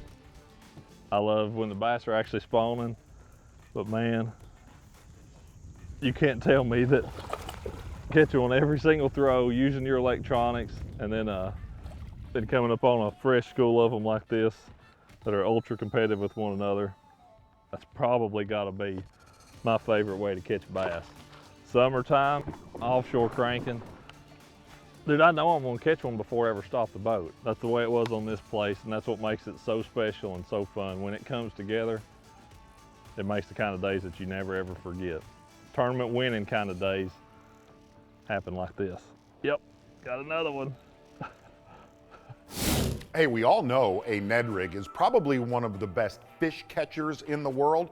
Well, this year, add a little bit of power, a little bit of weight to your Ned rig. It might not only be a fish catcher, but a big fish catcher. It's today's In the Zone.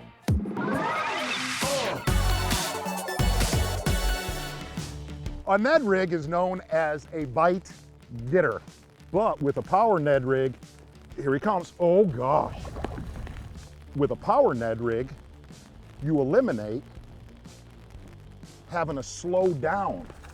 Oh, that is a beautiful specimen. Worst landing in the history of the Bass Pros. But come on down, friends. Come on down, peekaboo. I got a real heavy head, very heavy head. And look at that, I got a real heavy bass. If you look at a Ned rig head, most times they look like this little guy right here. Like a 1/15th, a 1/10th. Any Ned rig bait, when it falls, it's very subtle. It falls to the bottom and doo-doo. Here's something I want you to look at this season, and look at the difference in the size of these heads of a Ned rig jig head. This is a 3/8 ounce Ned rig head.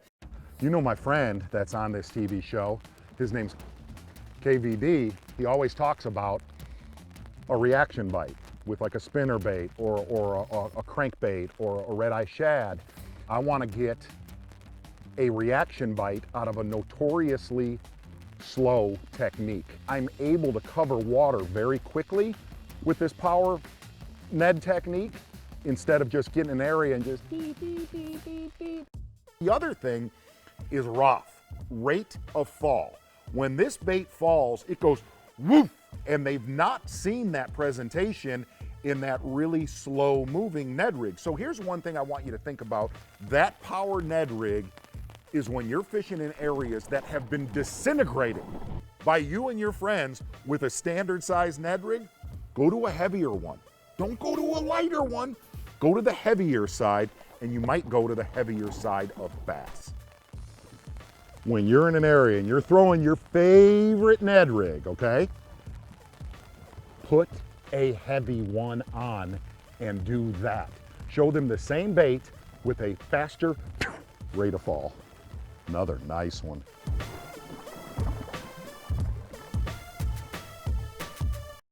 Hello everyone, and welcome to the Bass Pros. If you hunt, if you fish, if you love everything outdoors, Bass Pro Shop's Outdoor World is for you. It said your adventure starts here, and so do we. And on today's show, I'm going to show you how to maximize a giant school of smallmouth bass with a total lure rotation in a bonus size in the zone. But first, Timmy Horton, he is one of the best with a deep diving plug, and he is going to show us sometimes, well, you might want to throw it where you're not supposed to. Let's get out with Timmy now.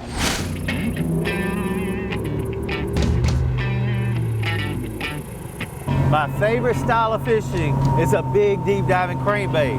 And when you got good, clean water, you can get on the move. A lot of people associate it with sitting in a spot and throwing to a piece of structure, but that's not always the case. We're gonna give it a look. Let's do it. So many people get caught up in fishing a crankbait, a shallow running crankbait, in what we call beating the banks. This crankbait scenario that we got today is actually getting out and just blowing and going.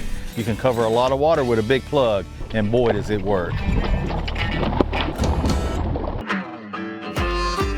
You know, this is just a great technique in any Clearwater Highland reservoir where you can just blow and go with a big plug.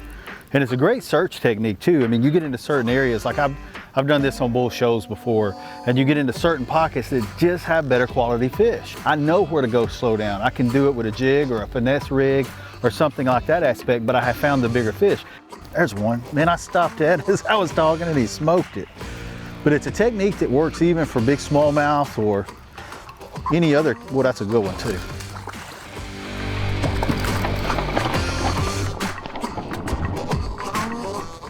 Man, that's a thick one. I mean, he smoked it.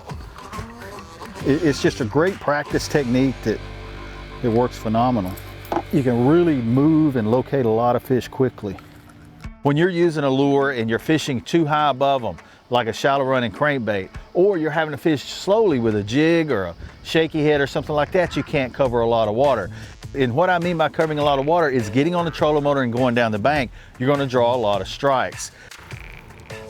There he is. Oh yeah.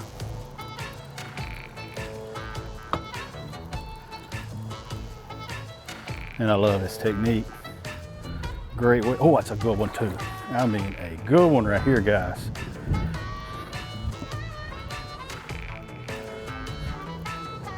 Oh, that's a big one.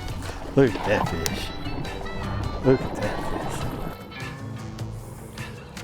Oh my gosh. Oh, that is so cool. That is so cool. Let me get my hands on you.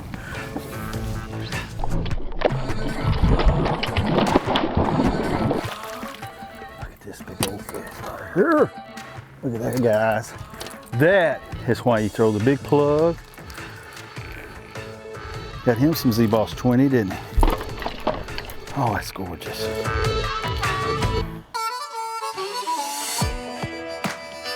The big thing to me is really cranking this real fast. You know, really getting the lure moving. When you've got this real clear water, they can get a look at it. But when you can bang into that cover, you know, you're doing the same thing with that big plug that you do shallow with a square bill and things like that. And it flat out works, flat out catches them. There's one. I've seen that slide coming off of that bluff there, and that's just a typical deal. And it's just like a point. It's just like a deep underwater point that those bass are gonna relate to. Oh, I love it. We're having fun, guys. Not a real big one, but pull right back in there and catch a spotted bass. I'm gonna pull up and get a little bit different angle.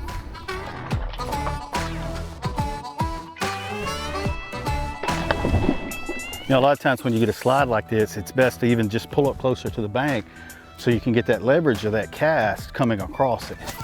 You know, I can get a lot more line out instead of throwing right up there to it. Get a lot of line out at this angle and come across it that way. I've seen bars like that on the Tennessee River, just washes that are along bluff banks. You know, they just protrude out in the water. What you see happening right there is what actually comes on out. Those bass just load up on it. Don't be afraid to make these casts up into shallower water. You know, the Z-Boss 20 will get down 17, 18, even 20 foot on a really long cast. What I'm trying to do is visually throw up there in my mind in 6, 8 foot of water by where my boat is sitting and let that lure stair step down all the way back to the boat. And what you'll find is you're going to catch fish up in that 7, 8 foot of water all the way out to that 15, 20. If you're meeting the banks with a real shallow diving crankbait, you've eliminated that deeper bite. You can control the lure by keeping the rod tip high and letting it come down and stair step as it gets back toward the boat. You know, if you're gonna take one thing when you're going crankbait fishing, watch Timmy Horton, how he varies his speed. A lot of times, the faster you reel, whether you're throwing a deep plug or a shallow plug, speed kills. Well, and it catches some giants. There's another one. There's another one. In clear water, you know, these fish are more moving. You know, they're roaming around looking for shad. And the more you can stay with your lure in the water, making casts, instead of just graphing all day, you're gonna find those fish. Don't you jump? Hey, when they jump like that, get them coming to you a little quicker. That keeps that resistance on there, keeps that pressure on. And then get them coming in the boat. Look at that largemouth. That's a thick one right there, guys. There's a lot of aspects that this scenario works in, but where it really excels is when you have cloudy weather like we had out fishing and the water's really clear. If we had a lot of sun out, we would probably be doing a lot more of a finesse technique, like a drop shot or, you know, something, a shaky head, something a lot more subtle. But with this, taking advantage of this cloud cover and this wind, man, you can really get this big plug going.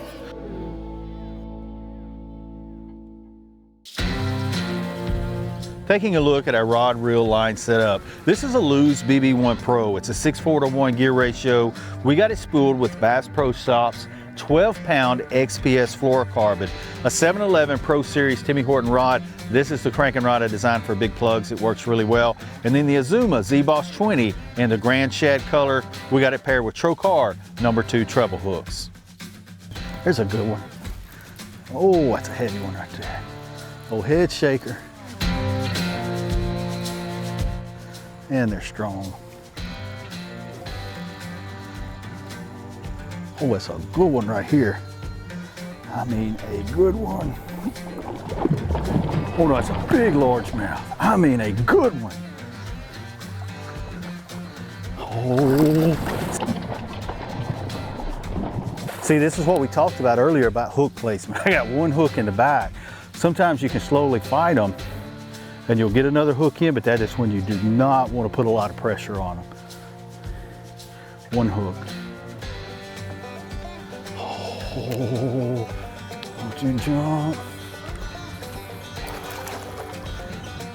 Get them going at an angle, not straight up, but along a horizontal angle. Okay, that's a good one right there, guys. I mean, a tub right there. Look at that fish. Man. Hey, one of the things about fishing around these rocks is keeping the trebles changed out. I'm gonna show you guys a quick tip. So I'm taking my thumb and separating this split ring. And once I get it separated, I'm gonna start sliding this hook out, but I'm not gonna take it all the way off. I'm gonna leave it right there with that space in between. What that's gonna allow me to do, I'm gonna take the Trocar treble and get it started right behind it. So what you're actually doing is putting one on and one off at the same time. They're gonna keep sliding through the same direction in that slot where it's opened up. Show you guys there. We got one off and one on. All right, now the most important one to change is always gonna be this front one. We're gonna do the same thing. We're just gonna take our thumb, open that split ring up, and get it started. And I like to keep my pointing finger against it right there. That keeps that resistance on the back side so that when you're sliding it, it stays into place. So we've got them both ready to go. Simply slide it, one on, one off. It's so important to be looking up ahead. You can see this point that comes out. See where the bushes come out? You got the sand on the other side. So we got a major transition going from ledge rock, we've got a point, and then we've got sand on the other side. So I'm gonna kind of guess just by the taper of where to make this cast to be able to bring this deep diving crankbait. You know, Z-Boss 20 is gonna run down to about 20 foot, 15 to 20. So I'm gonna imagine that and be able to make that cast as we ease up on it here. You know, if I make a cast and I don't hit bottom, I know I need to go a little tighter. There's one. Yeah. You know, one of the big things that I like to do when I hook a fish is really see how that fish is hooked. Now I've got two hooks in here, so we're really safe to swing this fish. If he's barely hooked, you really got to watch it. Man, it's a big spotted bass biting today. Man, he's gorgeous. Those Trocars don't play either. Gorgeous.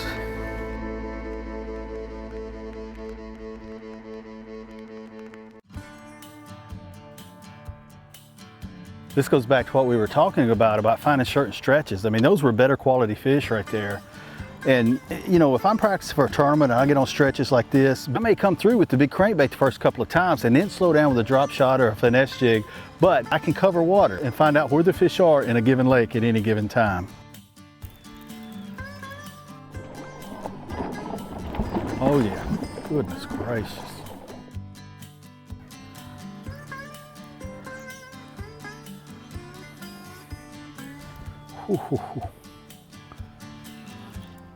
Yeah, what a day, what a way to end it. Look at that big old spotted bass right there. Man, gorgeous fish. I love how they're colored up with them big splotches on them. One of my favorite techniques, a big deep diving crankbait in clear water. Gonna catch you lots of fish and also gonna catch you big fish. I appreciate you guys riding along today.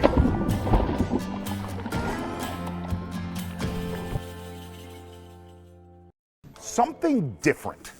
Every year on the Bass Pros TV show, I do a little segment for a couple minutes. Well, this last season, I went out on a big lake and found a mother lode of big smallmouth, and I'm gonna show you how to use a rotation of baits in a bonus size in the zone.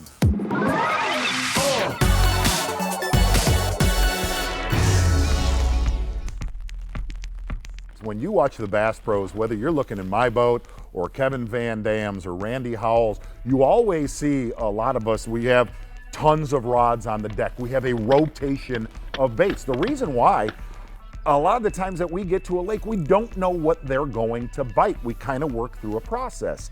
Well, today we're going to show you how on one nasty day this year, having a rotation of baits, well, it not only helped us find fish, but it really helped us catch fish all day long.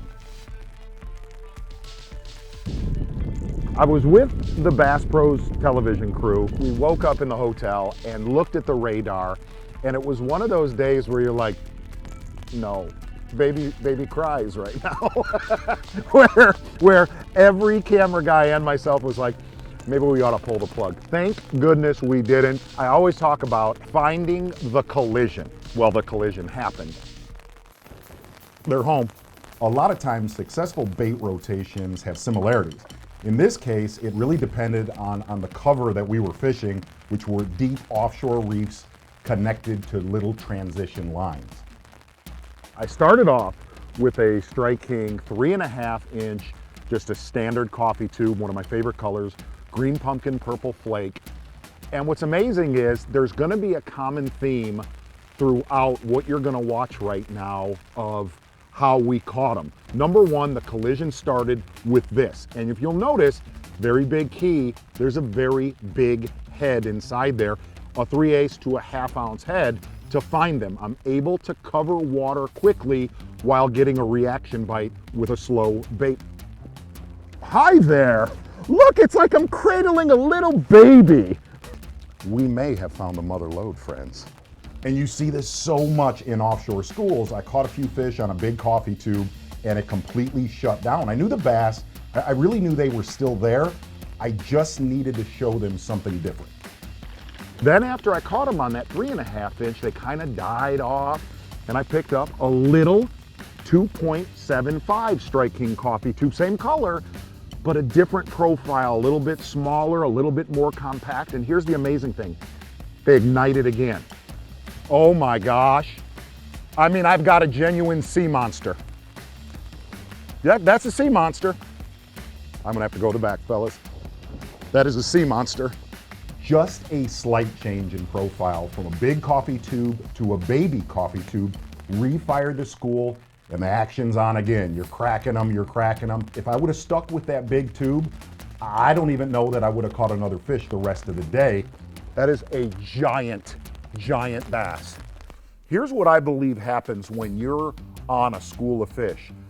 They get unbelievably conditioned to a bait unbelievably fast, okay? Like I'll make a few casts and tune them up on one bait, like a coffee tube. When they stop on it, boom, the minute you switch over to just the same bait, just different size, I'd get a bite. That is what fishing is all about. Oh my goodness. See you, buddy.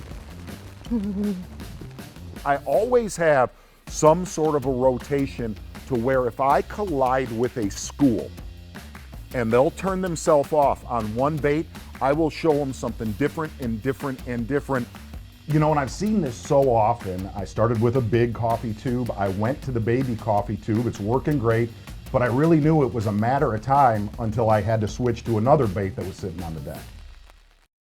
Oh, what a rainy, rough day we were having out there on the water. And here's the thing, when I talk about rotation, I talk about rotation of baits, but another critical factor is ROF, rate of fall, how fast your lure falls. A lot of times you could change the weight of a lure in the same area, show them a different rate of fall. You'll catch a lot more bass.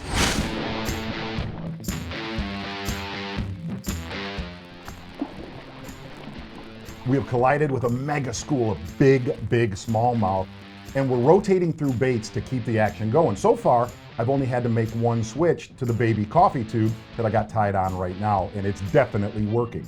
That is a big bass, fellas. That is a big bass. And I thought, heck, let's keep doing in the zone, so we're going, right? That is a great big bass, fellas. Gosh! Big bass, and just look at this. Look at this little guy.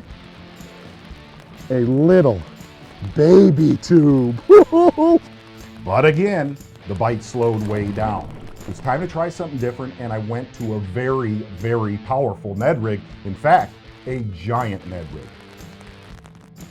In this case, it was a power Ned rig, a very heavy jig head Ned rig.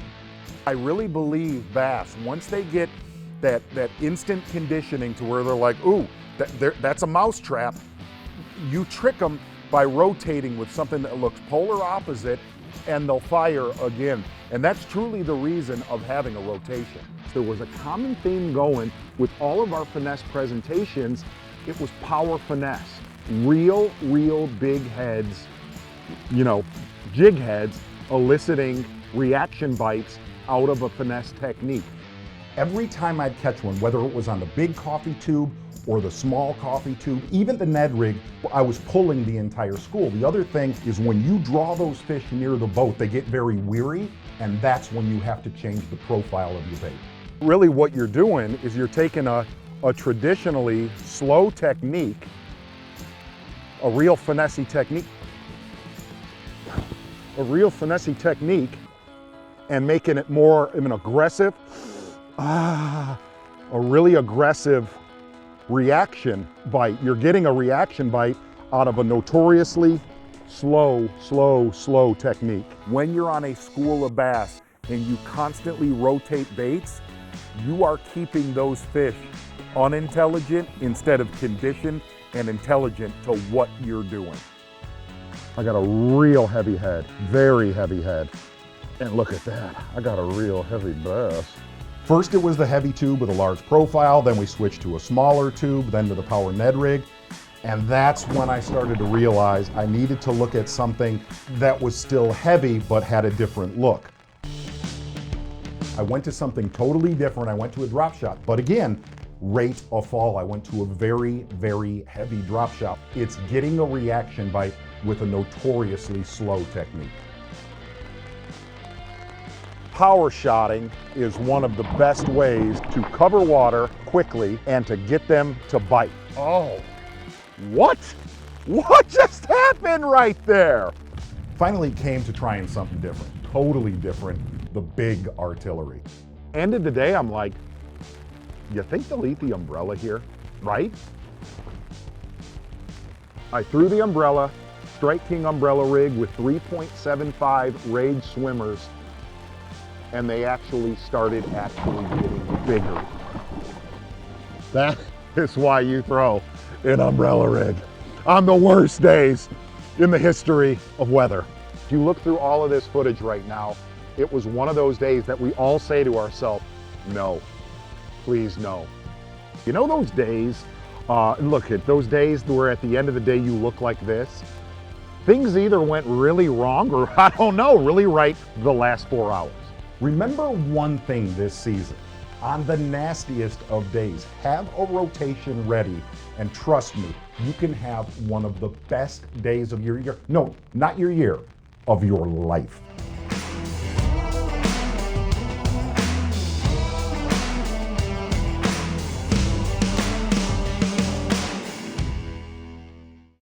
Hello everyone, and welcome to the Bass Pros. Today we're at Johnny Morris's Wonders of Wildlife National Museum and Aquarium, the largest and most immersive wildlife attraction in the world. Current location, the Bucks and Bulls Room, where if you look around, you will see some of the biggest white-tailed deer ever taken. If you're if you're an outdoorsman, this is a must-see. absolutely incredible. And on today's show, we're gonna go up north with Kevin Van Dam, fishing grass well with one of the most exciting baits on planet Earth, a frog. Explosive action with Kevin. Then a drop shot, it is always thought a finesse. Today, we're gonna add some power to your drop shot as we go in the zone. But first, we're gonna join Randy Howell, who lives in Alabama. Lots of pressure on the lakes Randy fishes. Well, he's gonna show us just how to catch those bass after they've been hammered all summer long.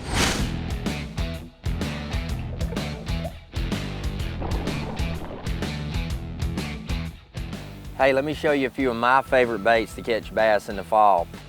First of all, top water is what it's all about for me. Anytime I can catch bass on top water, I'm gonna be throwing it because top water bites are the most explosive, the most fun, and I always catch bigger fish on top. One of my favorite top water baits, and this is a good beat up one right here that I've caught a lot of bass on. This is the Livingston Lures Walking Boss. Make long casts with this top water. I try to throw it around the holes in the grass in the back of these creeks, and I target, you know, openings or objects in the water, clumps of grass, stumps, rocks, anything that's in the water, and I try to walk this bait very aggressively by those places to get those fish to come up and get it. Oh, got him. That worked again. Oh my God. That is pretty awesome. That is pretty awesome. You need every chance you can get. Just like I said, if it gets you one or two more bites, I put fish like that in the boat in the tournament, that's what we do it for. Having all your stuff set up just right. And be patient and don't jerk it too fast. And you might get lucky like I just got on that fish.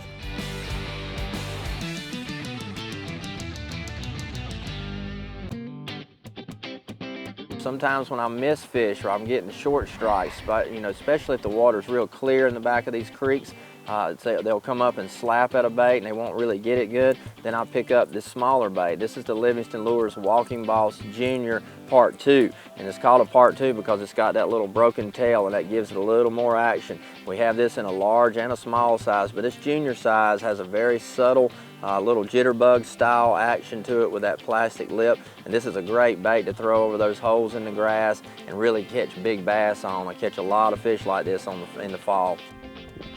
Don't give up on that top water walking balls, because this is why you keep throwing it in the fall, boys. Fish like that right there. Look at that big gunners will beast. Come here, baby. Come here. Oh, there we go. Look at that. Oh.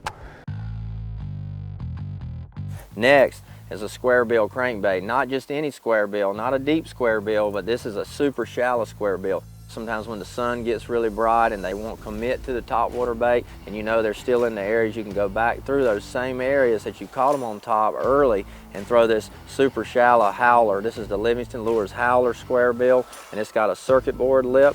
And we made this bait specifically to run super shallow over top of grass and over top of, you know, stumps, rocks, any kind of cover, and deflect off of those objects. This bait, you can throw it a long ways. It's got the EBS shad sound in it, just like the top water bait.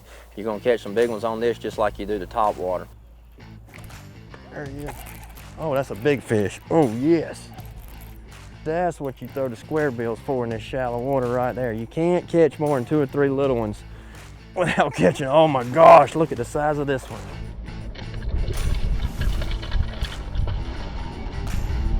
Oh my gosh, that is a giant.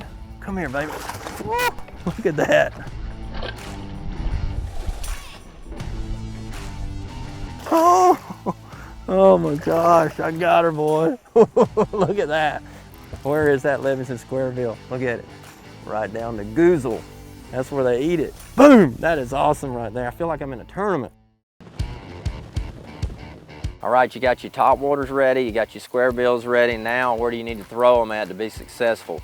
I like to go to the back of the creeks every time. That's my fall pattern. You're always gonna find me running that Triton wide open to get to the back of the creeks. And I look for the major creeks that have big flats in the back, specifically if they have grass That's good if you're on a lake that has a lot of grass, like a Lake Gunnersville, for instance. But even if you don't have grass in the water, if you've got stick-ups, logs, stumps, anything that'll hold fish so they can ambush those shad in the fall, that's where your top water and your square bill patterns are going to be best. And from there, I work my way out. But typically, that's where I'm going to always figure them out and find them. Typically, if you've got a little drain or a little ditch that has just a little bit of water, deeper going back and weaving back into those creeks, those bass are going to be close to that channel, but they're going to be just off of it, set up somewhere hiding around some type of cover, and that's why the top water and the square bill work best.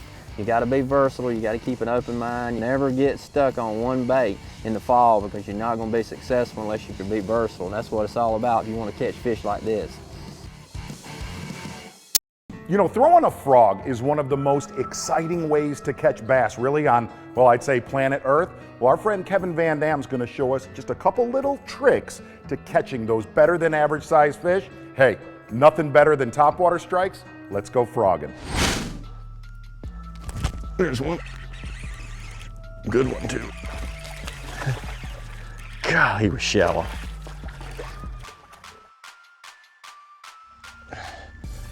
I mean, he was shallow. When you got super shallow water like this and cover, it's hard to beat a hollow-bodied frog. I love throwing on this really crystal clear water, and it just, you can see it's kind of a shallow, marshy background. There's a lot of these little overhanging bushes and things like that, and I can skip this frog into those little holes and things. There's just nothing else out here for him. So, and there's literally 6 inches of water up there, but it's the closest thing with a little shade on it this morning.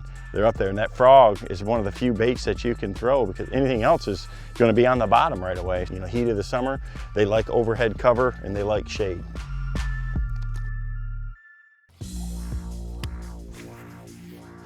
These northern lakes like this, they'll have a lot of these real shallow banks, and you can see it's a swamp that's leads up to it. It's got a few little streams and things in it, and it's got these little, almost like blueberry bushes that kind of grow right up to it. A lot of times they're undercut.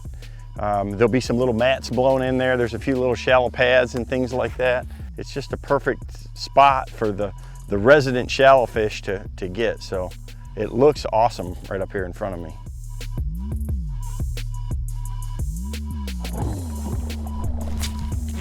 Golly.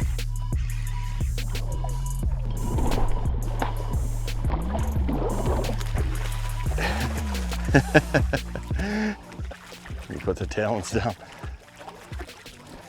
That one scared me right there. And one thing, if you know much about me and my style, I love to fish fast, I love to cover water, and one of the hardest things when you're throwing a frog is to be patient. There's no wind, the conditions are real calm. I'm not seeing a lot of bait fish moving or anything. I know they're gonna be, if they're there, they're gonna be right up tight to this edge. So I wanna work it up there, pitch it up there in the grass, pop it out a couple of times, and then just let it soak, just let it sit. I mean, this thing has so much action when it's sitting still with those legs just sitting there. It's hard for me to do, but you gotta be patient. When I came into this little pocket and saw these flat pads, it's not just that solid edge where I can just be real slow. So I like to move that frog a little faster and see if I can't get a fish to move on it. If you can see one to hump on it or wake on it, you can always just stop the frog, slow it down. These fish want it real slow. So, all I'm gonna do is I'm gonna make that cast out there like that, get it in those pads, and I'll move it pretty quick. And then if it gets to an open hole like that, you stop it, just pop it a couple times, let it walk back and forth, let it sit.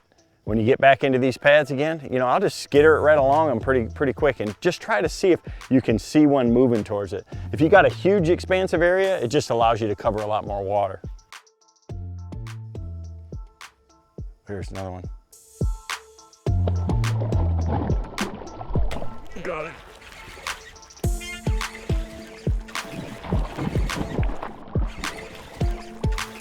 Oh, that was awesome. I mean, and he has got it all the way down. That's how you want to see him eat your frog right there. That's what you want right there. I mean, so it's real quiet, and I was moving it over these pads here. Gosh, he got it. And I seen him move, and all you want to do then is just slow it down and just stop it and just barely wiggle it. When I was at the ramp this morning, there was just little frogs all over the place right on the bank. So I'm like, we might have to look for that shallow bite, and it's paying off.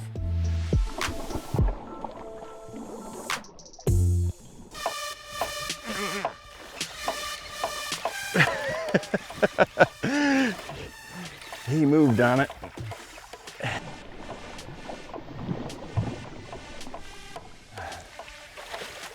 It's so still. A big part of frog fishing is without a doubt your presentation. You know, being able to make a really good cast. You know, here on these pads and stuff, it's not as critical, but when you're trying to throw it underneath these, you know, shallow docks or underneath these bushes, having a setup that you can skip that frog, and it's real natural for it to come skipping in there. So that is something that is really special. You know, when I'm throwing a frog, having a rod that you can skip it with is critical. So this is a Lew's KVD, it's a GC5, it's a 7'2" medium heavy, and it's designed for skipping. It's got a little shorter handle, so it's nice to get in and around your body.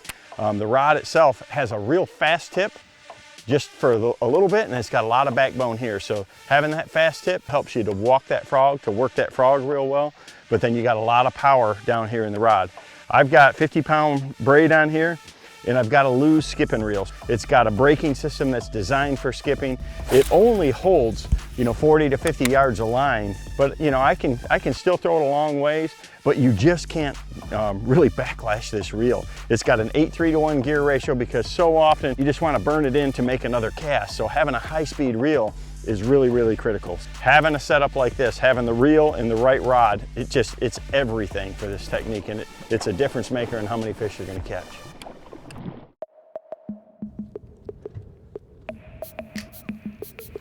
Got it. Right out in the open on the point.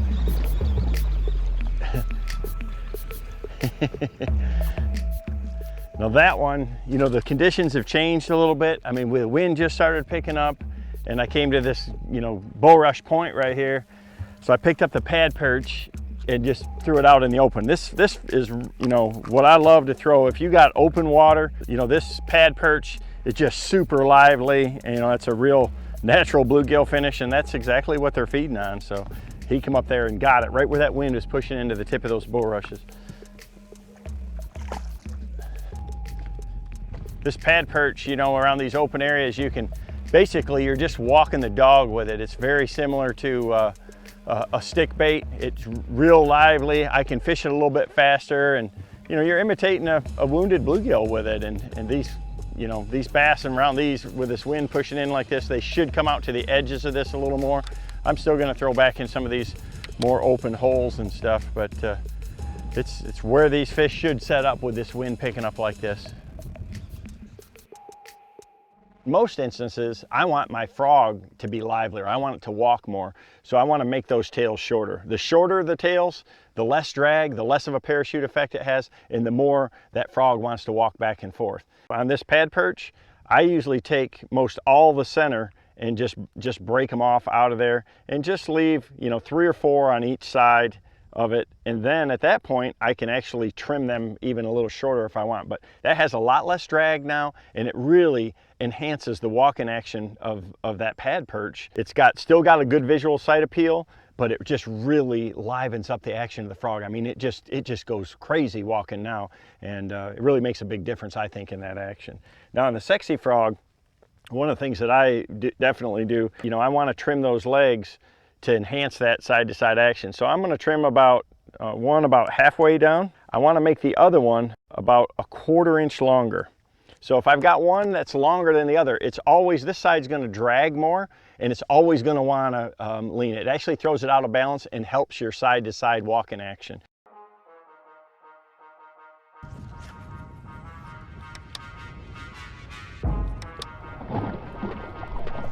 There's a big one.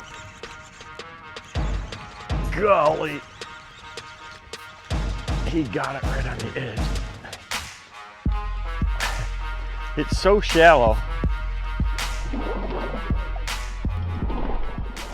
that I can't even hardly get there.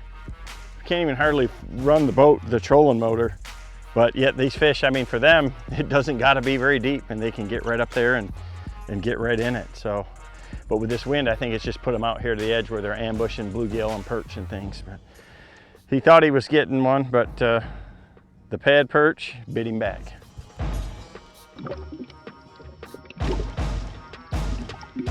It's not as easy to fish, you know, blowing down through here with the wind, but with those talons on the back, it just is a game changer. You know, I can just drift with the wind, put the talons down, pick a little area apart, go a little bit further again, so you're not having to churn up the bottom with that trolling motor. So if you can use the wind to your advantage, it really makes a big difference. There, we got him. Gosh, he just sucked it down, just right at the edge of the pads right there. That's what they'll do so many times, is just follow it out like that. And he finally got it. I missed 3 or 4 in a row right there, but now this wind's picking up. They're pushing up underneath these edges right here. There's some cheese there, and that's what you really want to look for, is these subtle differences. You know, just like some of the best flippers that I know for fishing mats and things like that, frogging is all about that too. It's about visually going down and looking, and you really want to slow down and work that frog real slow. I mean, that one came right there on the edge and ate the frog. All these fish are super shallow, but the ones that, you know, the areas that have just a little bit of depth close to them, or, you know, a little better grass edge, or just, you know, a little bit of space underneath those pads for those fish to get, that's where they're, you know, that's where they're at. I mean, I'm just fishing everything, but as I go through and see that those areas that have a little deeper water, or they've got a good, clean, hard outside edge, golly. He was in them scattered pads right there. Most of them have been right out front, but that one was, he was right in the stuff right there. It's another good fish. Gosh. I mean, he was just kind of in those open holes right there, and those scattered pads, and the wind's blowing in here, and they're definitely moving, you know, back from that thicker stuff out to this outside edge. So he just exploded on it. You know, it's crazy how we started out the day. These fish were real timid. I'd have to let the frog soak, just barely move it and just let it set for him to explode on it. I was working that along, just skittering it across the top, and he just blew up on it. So it's just getting a lot, you know, they're just getting more active. When you got super shallow water like this and cover, it's hard to beat a hollow-bodied frog. It is one of the funnest ways you can fish, and it's super effective. You know, a drop shot, it's typically thought of as kind of finessey, real little weights. You gotta fish real slow. Well, this year, don't be scared to add a ton of weight to your drop shot. Turn it into a power shot. It's today's In the Zone.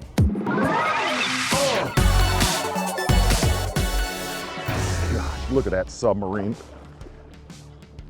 Ah! Oh, bad puppy. You know, really for the last 20 years, a drop shot has been one of the most popular techniques in the world for getting bites and catching big fish. And really, it's one of the best finesse presentations there is. Oh, what? What just happened right there? Well, that's a big bass. But really in the last few years, we've been doing something that we call power shotting, okay? It's really the same equipment, 15 to 20 pound braided line to 8 pound fluorocarbon leader, same baits, but the key is right there. A very, very heavy tungsten weight. That's a Strike King 1/2 ounce tungsten weight. Sometimes I'll go up to a 3/4 ounce. The more times you can get a bait to sink, the more bites you're gonna get. If I'm using a 1/4 ounce drop shot weight with a little Strike King Baby Z2, and you are using a 1/2 ounce drop shot weight, at the end of the day, your drop shot is gonna hit the bottom of the lake twice as many times as my 1/4 ounce. That drop shot goes, and those fish have, they literally, they have enough time to do one of two things, eat it or move. I really believe you get, when you're power shotting with that big 1/2 ounce weight, I believe you get a reaction strike out of a notoriously slow presentation. We always hear guys like Edwin Evers or Kevin Van Dam say a reaction bite with a crankbait. A power shot is the same thing. This thing goes to the bottom, and those fish have limited time to say, I'm gonna eat that or I'm gonna swim away from that. This year, if you're on a lake that you need to cover water or it has been pressured beyond belief, a power shot with a big weight, it not only gets bites, it catches the ones. Hello everyone and welcome to Bass Pro's TV show, where everything you'll see in this little show, well, it's right behind me in Bass Pro Shop's outdoor world, a must stop for every outdoorsman. And on today's show, well, Kevin Van Dam, he's gonna show us a technique probably all of you already fish, but with a new twist. Then, what do you do when the fishing's tough? We always hear change color, change hook, change weight, but sometimes you need to change your line. That's today's In the Zone. But first, let's get out right now with Timmy Horton. He's gonna show us in the fall of the year, finding those little shad. Well, when you can imitate the bait, you're gonna catch the bass.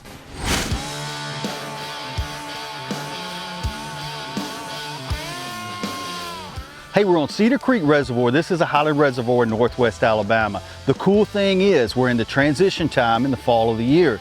The bass are starting to move, and the reason they're moving is because the bait fish are. We're going to talk about that and a lot more. Let's go get them dialed in.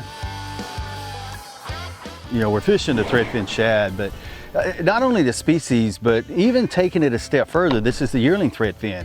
You know, they were born June, July. They're staying on the surface. They don't have a fully developed swim bladder, therefore they can't go deep.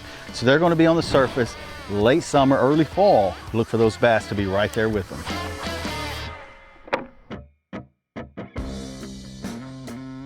We've started having some 50-degree nights, and that's what you got to have for these bass to start transitioning.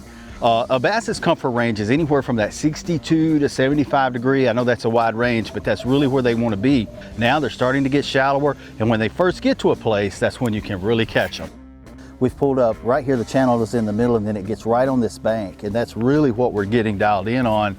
You know, the shad are going to migrate, they're going to use those channels, those edges, and you're going to get those bass up on those rocks. You're going to have a lot more rock, a lot more cover. I really like the looks of this.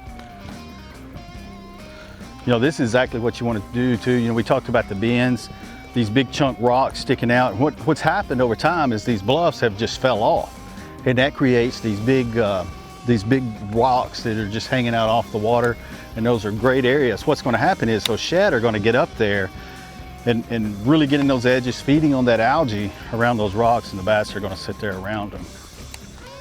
And that is dynamite right there. There we go. There's one right on it.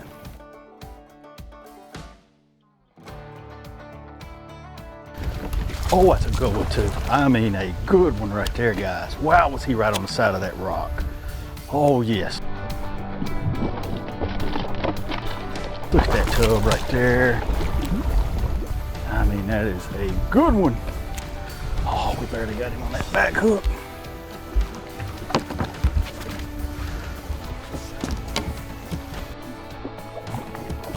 Look at there. Look at there. That's what I'm talking about. Little square ball section, beautiful largemouth. Look how he's kind of opaque. You don't really see the diamond splotches on him. The water's stained up, getting back in the backs of the creeks. The fall migration is happening.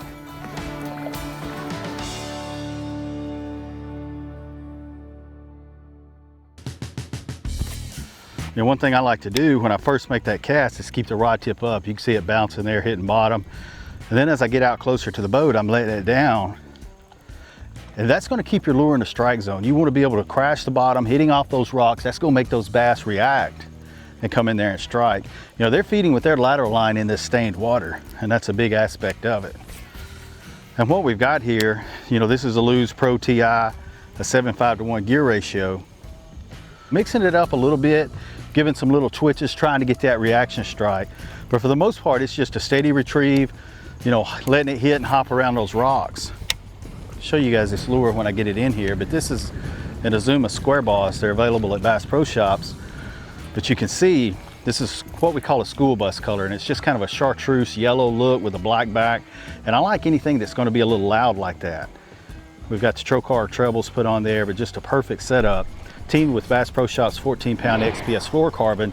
This right here is just rock. I can get away with 14. It's going to allow that lure to move a whole lot better. There's one. Oh, he was right on that point.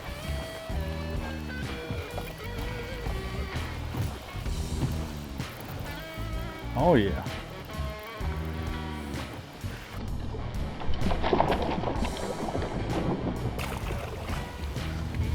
Oh yeah, that's what I'm talking about. And he was right on it. Dead on, wind blowing, rock. Shad pushed up on the bank, textbook as it gets. Instead of fishing every bit of this, take the scenario and make it highly productive. We're gonna go to the exact setup, a channel swing, wind blowing in, exactly where we caught that fish, giving ourselves a better chance at more strikes.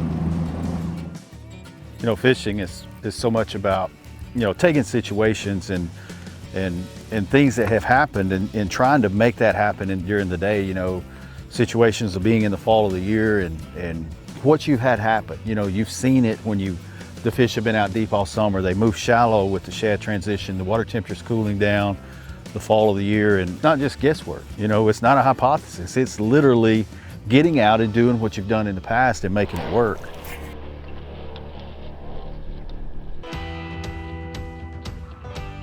We got the same deal going. We've moved to a little bit of a different area, a little bit cleaner water. We're gonna take advantage of this cloud cover, see if we can get them to strike.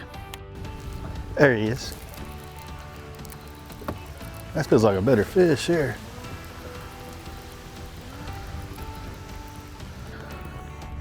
Oh my goodness, look at this spotted bass.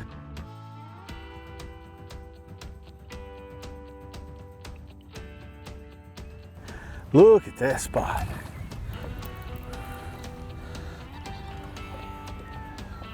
That's a gorgeous fish right there.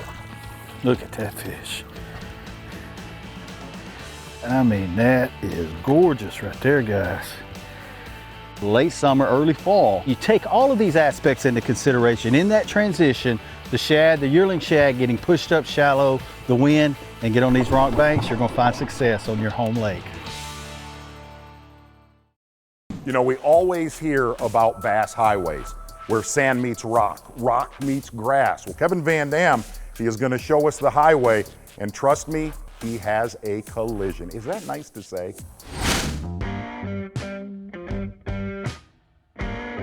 There we go.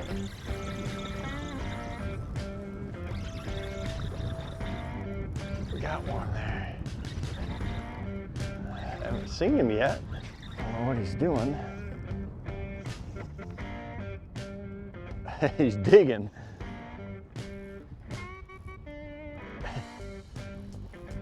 One of the things that I like doing on these windy days like this is what we call power shotting.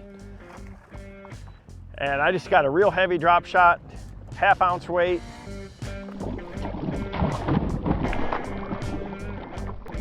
We got spot locked here a second. Got a 1/2 ounce weight on there, and I just, you know, run these breaks, just bombing out in front of the boat, trying to cover water to find areas where these fish are at. There's a lot of these deeper flats that they get on. Yep, there we go, nice one. You can see right there, I've got just a little mustad grip pin, a number 2 on there, and that is one of my favorite all-time drop shot baits. It's a dream shot. That chartreuse glimmer blue or sexy shad color, it's just real visible. When you're trying to cover a lot of water, we got a lot of wind today, it's perfect. You got something that they can see, and you know they'll react to it pretty quick. I've got that fast fall on that 1/2 ounce weight, and they'll just react to it. So now I can slow down on this stretch. I've been covering water, looking for a stretch that's got some on it. Got my first bite. That's a good one.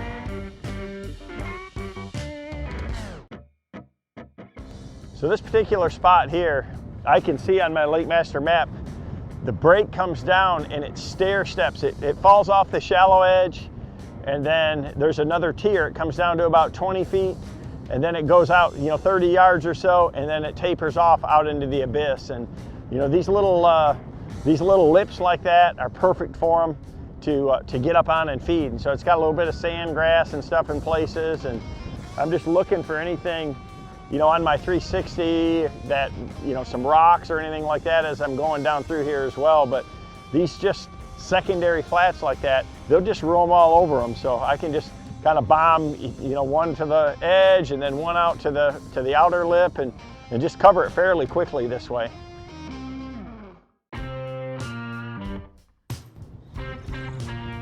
Oh, I thought that was him. It was. It was. Oh gosh. Every time I hook one, I immediately hit that spot lock. Nice one. Holds you in place. I'm just on a big flat right here. I caught my first one back there, slowed down just, oh, here he comes. Woo! He is a jumper.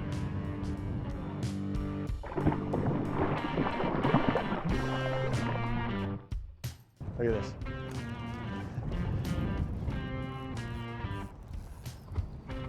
I like a long rod when I'm drop shotting like this. When you're covering a lot of water, you're out here in open water. I want a, you know, a 7.4, 7.6, a long rod. Just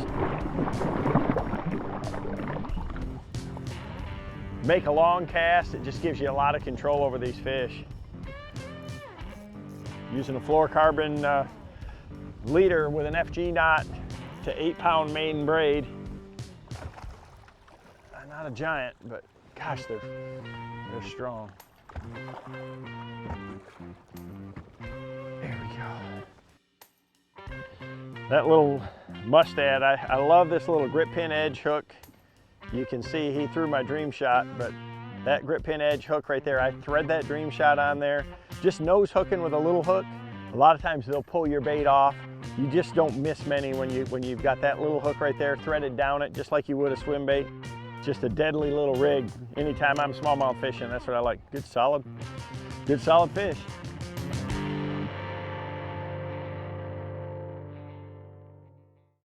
You know, watching Kevin Van Dam right now, and he grew up fishing like this, when you are on ultra deep clear water, get your bait away from you. Reach out and touch somebody.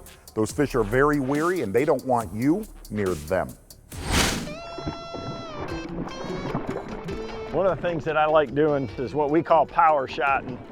Bombing out in front of the boat, you just got to keep moving and eventually you're going to run into them. This is what I'm using right here. It's, you know, a bait that we designed just for smallmouth. It's a Dream Shot 4-inch. This is a chartreuse glimmer. I like a lot of different colors, but on a day like today where you got a lot of wind and I want some visibility, this is one they can see from a long ways away. You know, it's got that glimmer blue, but it's got a chartreuse belly. So nice sunny day, they can see it from far. And again, I'm just that little number 2 drop shot hook. Just thread that on there so she's straight. And it's got a little barb keeper on the top. Just slide that over that barb and it just makes that worm swim straight in the water. When it's falling, you know, I like to let it fall with a little tension on the line. I'll cast it out there, slack line it, and then let it fall that last little bit.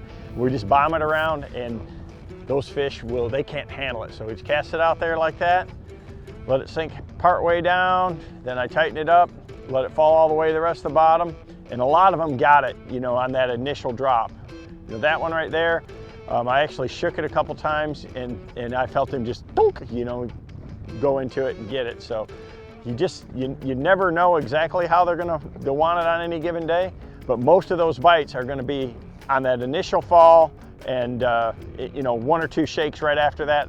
Then I just typically just reel it in and make another cast. When we're covering a lot of water and looking for them, if they don't hit it in the first couple of jigs, some grass there, they're not going to have it. So it's critical. That way it allows me to cover water. This is a technique that I can fish, you know, 30, 40, 50 feet deep and still be very efficient and cover a ton of water and do it fairly quickly, just like you would with a crankbait or something else like that. So in this clearer water like this, they'll see that drop shot from a ways away and they'll come and bite it.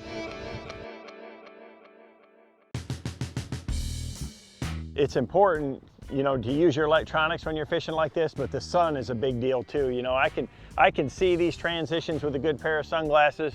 You know, I like these Oakley prism lenses and their shallow water prism. It really helps me see the light to dark transition, and also, you know, any little weed clumps or anything like that that might hold a fish out in front of the boat. So I'm looking at my 360 mega imaging, I'm following the Lake Master mapping, and I'm using my eyes all to, you know, to hone in on a lot of these good edges. This is just a really big flat, and this one tapers out. You know, it's real shallow inside of us, and it just slowly goes out, and there's different individual rock lines. And these fish, I mean, they can be up on the shallower edge, they can be anywhere to the deep edge.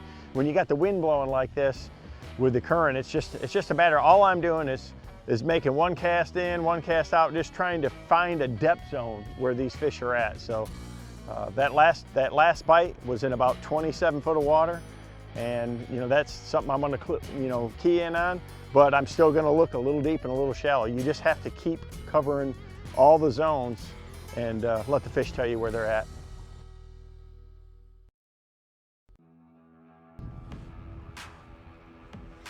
There's one. Feels like a good one. I mean, I'm just powering along and looking for stuff on the graph. I mean, just because you're finesse fishing doesn't mean you have to go real slow. Come on, baby. There's my leader. Oh, nice one. Nice one.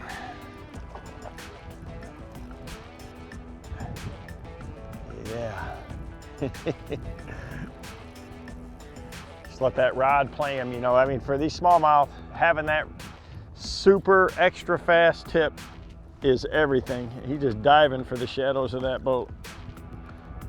Oh, come here, baby. Come here, baby.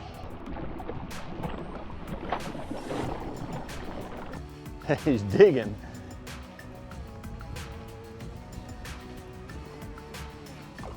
Oh, come on. They just don't give up.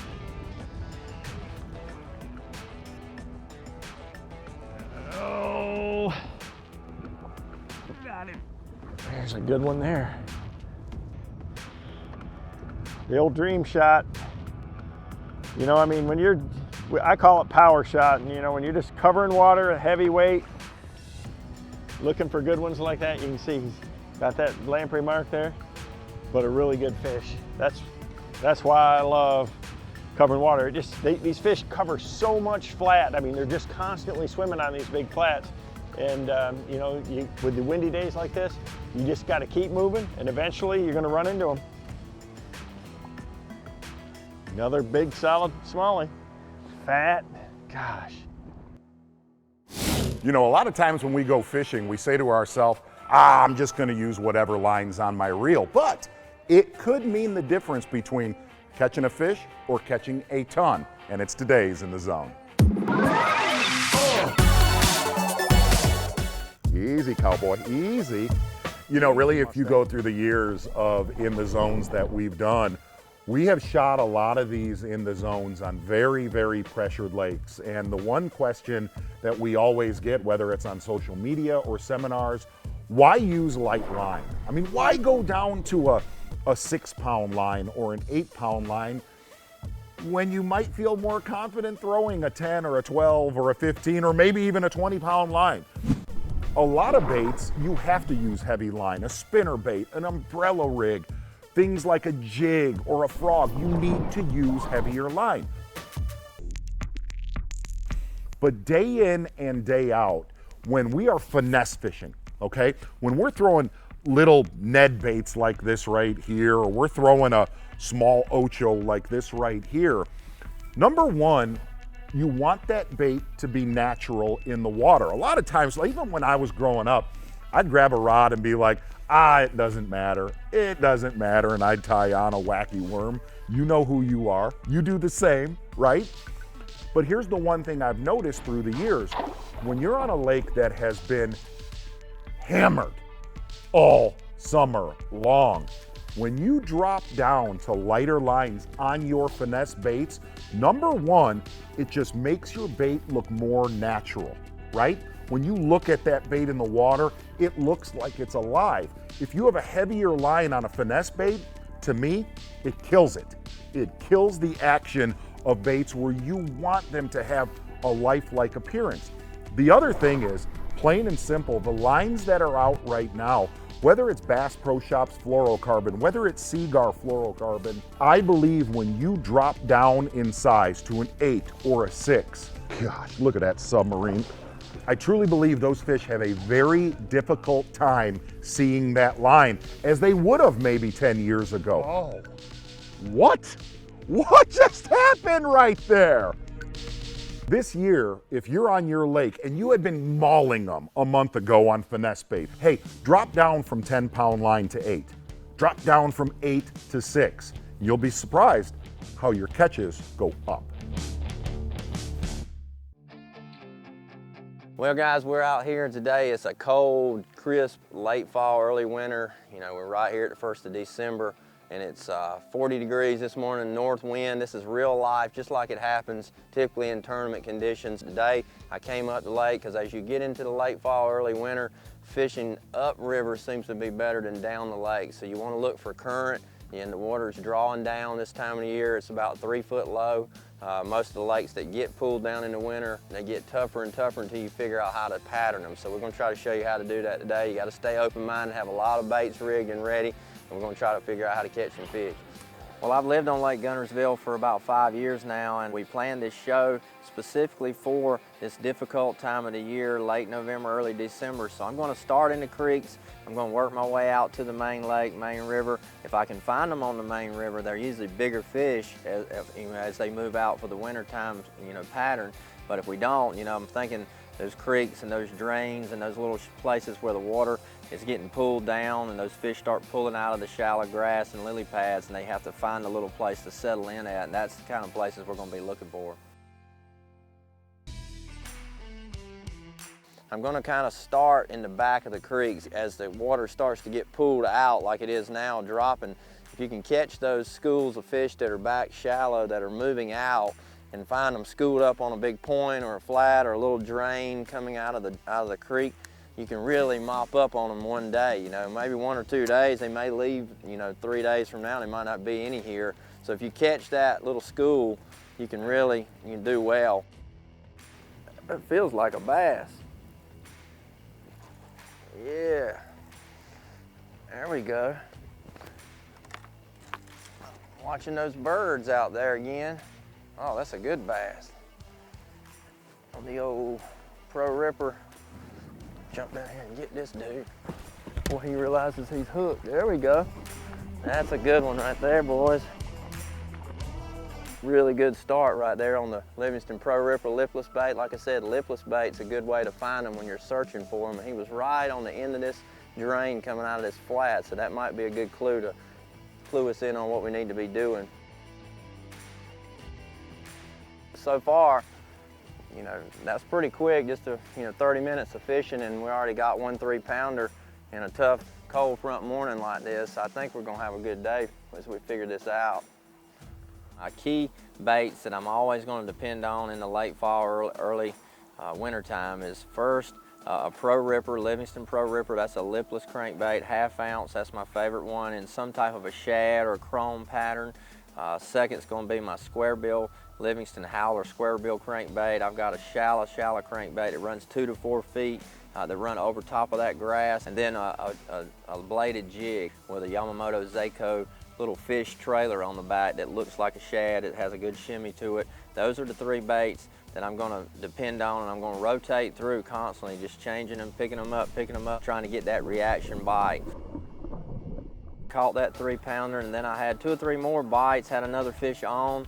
I moved around in that flat and just couldn't get it really going back there, so I started working my way out a little further, and I stopped at the next big underwater island leading out of the back of that drain. So this is a big flat point. It kind of runs out almost to the creek channel way over here on this side. So on the Lowrance Sea map, it shows my circle right here on the end of that point. So I'm trying to target that, throwing that Pro Ripper Lipless bait. It's a 1/2 ounce bait, casting it way up there on the edge of that grass and kind of working it down, ripping it out of the grass, letting it make contact with that grass, because that's a big key to making that reaction bite. Because a lot of these fish aren't really feeding, they're just reacting to that bait as it bursts out of the grass. There we go. There we go. That's a nice one. Right on the end of that, edge of that grass line. Oh, that's a good one. He ate it too. Come here, little buddy. He got that lipless bait all over his face. Oh yeah, there we go. That's a nice little keeper right on the edge of that grass. He ate that old Pro Ripper. Ooh, barely hooked too. Look at that. Almost lost him.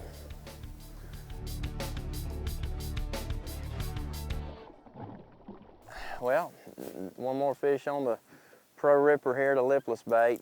This is a really good bait for searching this time of the year, and so far those couple good fish have both been on the end of grass lines right where the water has dropped and pulled them out on the end of the flat.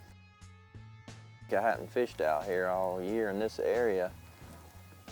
This whole creek is solid grass, man. That eelgrass is taking over the lake little by little. More eelgrass is really growing everywhere, and it's it changes, totally changes the dynamic of how the lake fishes. Because Guntersville was always a milfoil and hydrilla lake, and now it's kind of turned into an eelgrass lake. And it just makes a lot more fishable water. So now the fish are more scattered. So they're not as easy to catch, you know, grouped up in one small area like they used to be, because they've got so much cover to get on now. This grass goes everywhere.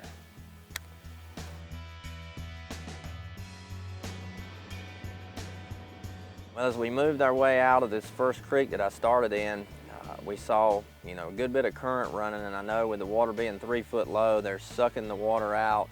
And usually, if I can get out into some current, sometimes you can find some active fish like that, and that is something that will progressively get better as you go into the winter time on these Tennessee River type lakes like Guntersville. But what we did, we came out of the creek and started running up river. Like I said before, I like to find flats and have some current around them. And this particular big flat looks so good on the main river here. It's a big lily pad field. Anywhere the water has been high up in the lily pads, fish that were in there have to come out with this 3 foot drawdown. So it's kind of an obvious place. You just get on these edges. We've got deep water, you know, really 15 foot of water right on the edge of this river channel bank with clumps of grass and visible cover. So we're gonna just try that a little bit and see if we find some that are moving out of those pads. And that's just a good, easy way to look first. You know, go with the easy stuff first and try to make that work. Well, this howler square bill, I want to really make it erratic and make it have contact with the grass. So I'm ripping it, reeling it fast. When I feel it hit some grass, I want to rip, pause, and allows it to kind of float like it gets stunned a little bit, and that's when those fish react. So it's not too bad about getting on your hooks. You can mostly run into it and rip it out, and it'll come out pretty good. There he is. There we go. Get out of that grass, boy. Just made that one change. Picked up the old howler square bill. Not a big one, but it got us a bite. And look at that, he ate it really good too. So that's a good sign that maybe he's gonna tell us that they are biting. Little howler square bill. Pretty little, chunky little dude right there.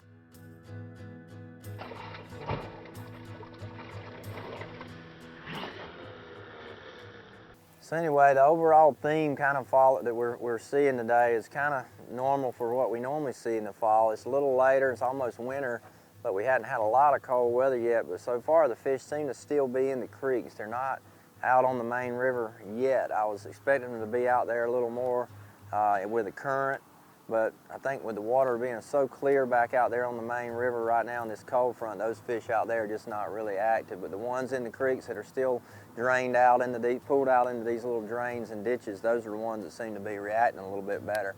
As I moved out to those areas, they looked great. I kept seeing fish on the grafts, but I just couldn't get any more to bite. So I kind of thought, well, I don't know if the main river is going to be the deal or not, so let's go back and check some more creeks. Well, we run all over this lake today, man. I put this Triton Mercury to the test. I mean, one end to the other, I've covered a lot of water, main river, backs of creeks, middle of creeks, a little bit of everything. So now I'm starting to narrow it down though and get into these creeks. I'm gonna go under this little sneak hole back here and see if we can find them.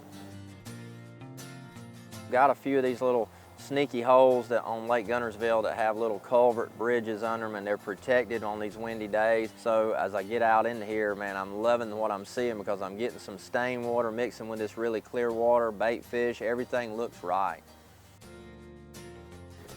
Well, I'm trying to find my way into the little channel, little trough. A lot of these creeks have drains that kind of drain out of the grass. And you got grass everywhere, so you got clumps, and you got little hard spots. Most of the time, if you can get that bait to come across one of those little hard sandy spots, sometimes they might be big as the deck of your Triton boat, or it might be 10, 15 yards wide or long, but however big they are, if you can get that bait across that area, that's usually where the fish are sitting, on the edge of those holes in the grass. And so a reaction bait like a bladed jig or my howler square bill, that's kind of or the Pro Ripper. Those three baits are the main three baits I'm going to throw. There's a lot of bait back here. I'm seeing loons and stuff like that. There he is. There he is. There we go.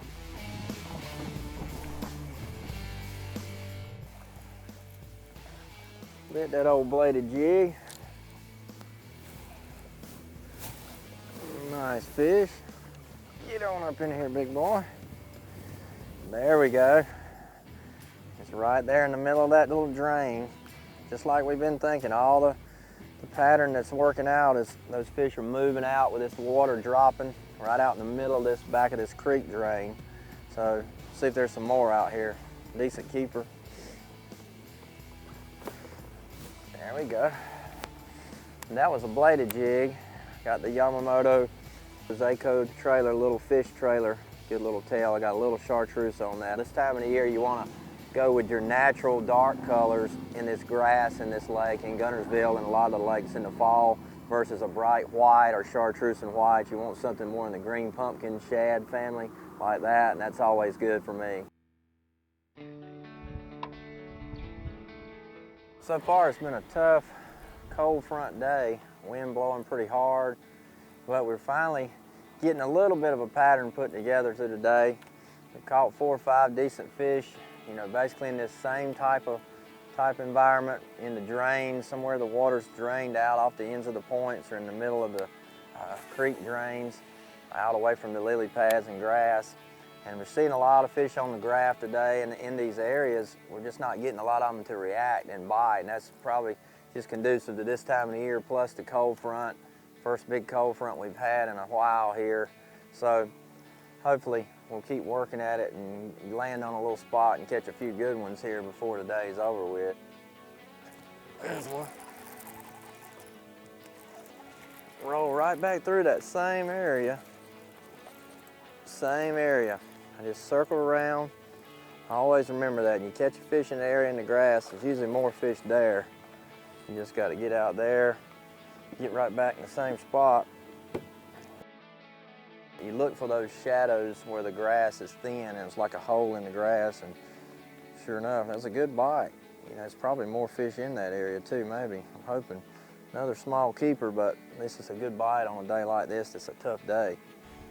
Well, every time you get in the back of these creeks and you see the bait fish, you see birds, just like we saw here in this little creek, you've got to be very, very aware of the hard spots and the openings in the grass, and you need sunshine. You know, we had some pretty good sunshine today, but when the sun gets up high, you can really, you know, effectively fish these areas a lot better. And the bladed jig, turned out to be kind of the best bait to get these fish to bite, to get them to react. You know, I also caught some on the Pro Ripper Livingston Lipless bait. That's the two baits I'm going to throw in these holes. But that bladed jig with that Yamamoto Zako trailer, the little fish trailer, and a green pumpkin shad type color, something natural.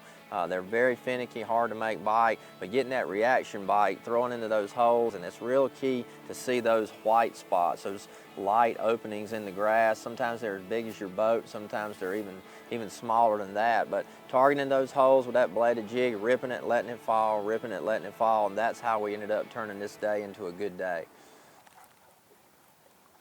There's one good one right there. Come up and got it out of the top of that grass. Wow. Glad I was looking down. That was awesome. I was looking down, I jerked it out of that grass. Oh, that old good one grabbed it right there. Yeah. Nice one there. Now that's the biggest fish I've been able to get back in this little area. That's 3 or 4 in this one little area. I think we've really gotten on to finally figuring out the little pattern that I would run with if I was fishing a tournament here tomorrow. Drains in the back of these creeks, not far back and not out at the mouth, but kind of midway back where the water's pulled out and fish are in that 5 to 7 foot of water in those holes outside the edges of that grass. Bladed jig and the Livingston Pro Ripper Lipless bait, that's been the two main baits today that have worked good, but right now I'm gonna run with the bladed jig with the Yamamoto Zako trailer. That's been the deal right there, natural color. You get the right bait, they will bite it. It just takes a lot of casts. That was the same little area, about 3 fish in a row, and that one little area circled a couple times, hit it again. So I think we got what we're gonna get. That's a nice little fish. Let's go get another one. Been a challenging day, but in the end we turned it into a good day because we didn't give up. We kept staying after, we kept covering water, and as we figured out the back of these creeks, with the holes in the grass where the water has been pulled out and those fish have left the shoreline and they pulled into the middle of these drains and these creeks, and I'd have a good day if I was in a tournament. So hopefully that will help you as you go back out and you start breaking down these lakes in the lake fall. You're gonna have a good success just like we did today.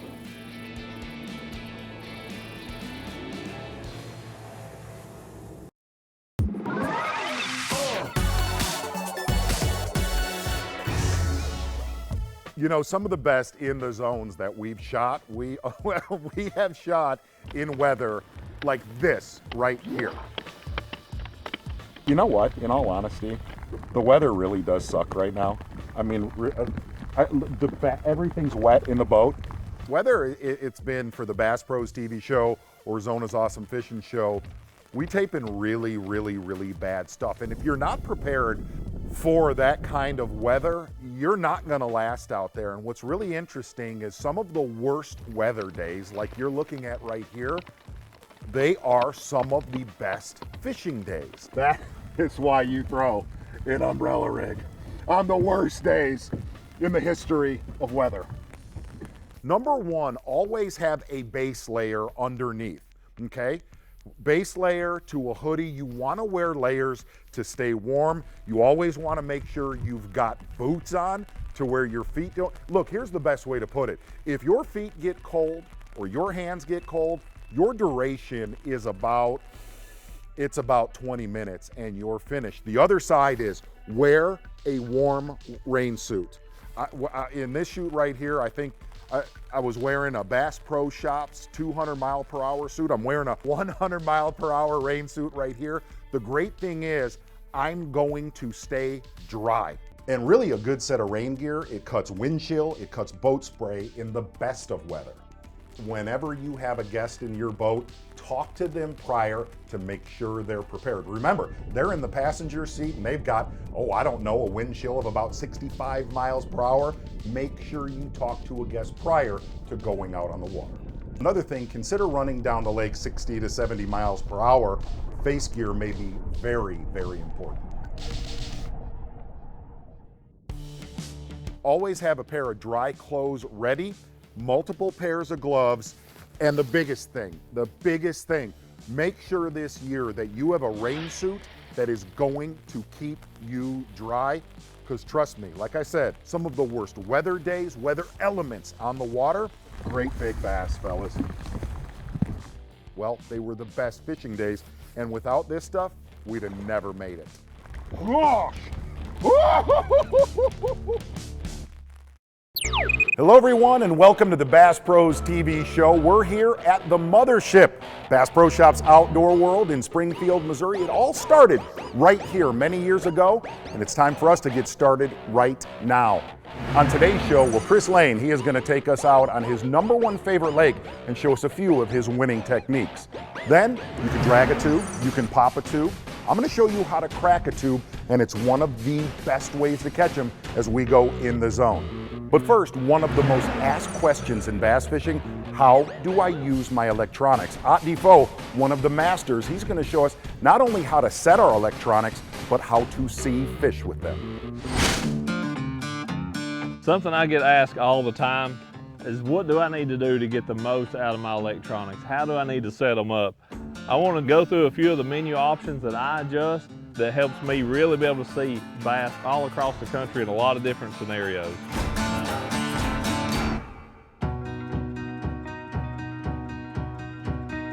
When you're out there on the water and you're using your electronics, it really is money well spent, time well spent to sit down and take a few minutes when you first put your boat in the water, if you've not been out there, or if it's a new body of water, to go through some of those menu options and just make sure you've got that unit doing everything that it possibly can.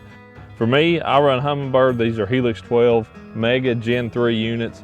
A lot of this stuff is going to be the same way in any brand graph that you decide to run. Some of the different things may be named different, but they actually kind of do the same thing. I wanted to pull in here, get in the shade where you could really see this screen well, and go through a few of the menu options that I adjust that helps me really be able to see all across the country in a lot of different scenarios. So looking at side imaging picture here, there's a few things that I'm going to adjust. For this unit on the body of water that I'm fishing right now, my sensitivity at 14 is working really well. Thankfully here where I'm at, there's not a lot of cover. These fish are on pretty bare bottom, so they show up really well. But if you're fishing a place, those fish are in rock, those fish are in wood, you've really got to have that stuff set up perfectly to show up every little detail, every shadow, every white dot that you can possibly see to pick them out of that cover. That's why you got to find that sweet spot, typically somewhere in that 8 to 15 range with your sensitivity. If you drop down to the enhanced menu, my contrast is set at 8, which is a little bit below the midpoint of 20. Contrast is a really important thing that can really help distinguish stuff off of the bottom, especially fish and brush piles. You can really separate well with that contrast. And then sharpness is off, contour mode is off. I always leave those two off anymore. And then a couple things that are things that I leave the same regardless of where I go. One is the range. I always run it on a 100-foot range. For me, that allows me to have the same slate regardless of where I'm at. If I'm in 10 feet of water or if I'm in 50 feet of water, I know what stuff looks like on a 100-foot range. I know what a school of white bass looks like. I know what a school of largemouth look like. I can pick out those differences in them because I'm so used to looking at stuff on a 100-foot range. The speed, I always run it on speed of 6, so that's the chart speed of how fast it updates from the top and moves down. For the speed that I idle, which is basically motor in gear, foot off the throttle, about 3.5 to 4 miles an hour, match that up with a chart speed of 6, I know how big it's going to draw a fish. I know how big that they're going to look. And then the final part of that is the color palette. I like color number 4 the best. Brown is what I've used the most. That's what I have my sensitivity and my contrast set for. I've spent a lot of time looking at this screen with a 100-foot range, moving at a chart speed of 6 on that color number 4 palette, so I know how stuff looks. Those are things that you need to keep consistent, because what that will do, regardless of where you go, you're going to know just how big stuff is because your range is the same. You're going to know how stuff looks on the speed because your speed of the chart is the same, and then you're running the same color palette for that screen. Those 3 things are things that I never ever vary from, and it's because once I get used to this unit, everything is going to show up the same, whether I'm in Tennessee, I'm in Florida, or I'm in New York. Those are things that never ever change regardless of the fishery that I go to.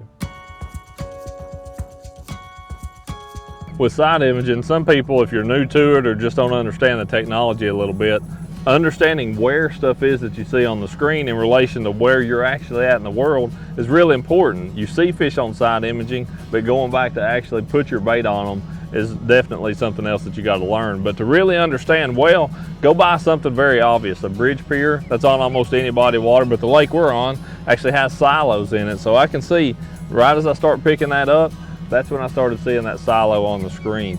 And you can see kind of that semicircle shape of it. That's because I can't see the back side of it. I can only see this front side.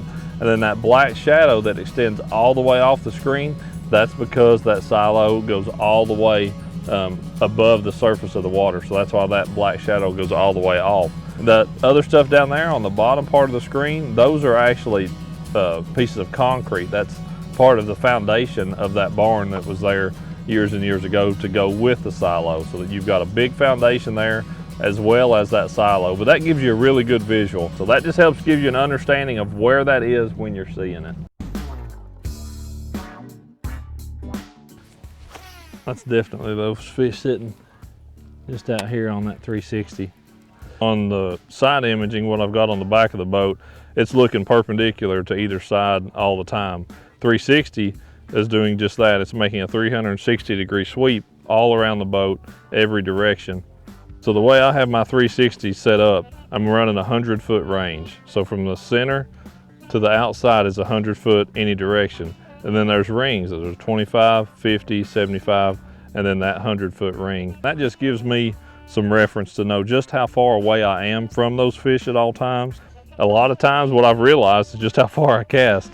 You know, with the deep diving crankbait, I'll make 150, maybe 175-foot cast at times. So I may be catching fish that I can't quite even see with that 100-foot screen, but more times than not, they'll end up being between the 75 and 100-foot screen, 100-foot rings on my screen is where I end up catching most of them. That 360 really is the tool that once I drop the trolling motor and I'm trying to catch them, that's what I look at to make sure that I make a pinpoint cast.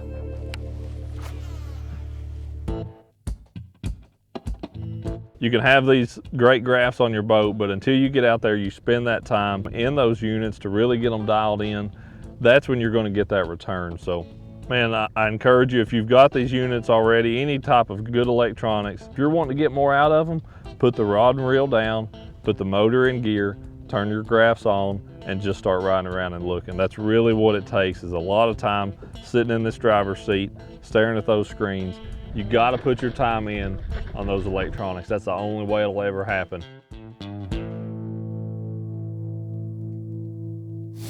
You know, one of the problems about fall fishing, they're everywhere. They're shallow, they're deep, they're in between. Well, Chris Lane, he's going to show us a few tricks to trick in some of those fall feeders. You know, as professional anglers, we fish big water most of the time. When you have the opportunity to come fish a small impoundment or small lakes that are near you, where you don't have to worry about the rough water and making long runs, and you can get out there, enjoy your time on the water and fish those small lakes, it's a blast. So today we're going to be fishing about a 100-acre impoundment, one that I've never fished before. So we're going to dissect it and really try to figure out where the fish are, deep, middle, or shallow. Golly, what a bite! The great thing about fishing small impoundments is you can learn them very fast. Wow. I'll tell you what, today we're going to learn a lot about pond fishing, impoundments, small lakes. They're all over the country, and most of them hold nice bass. If I can get the hook out just like this, that's the way you like to do it. Get it back in the water.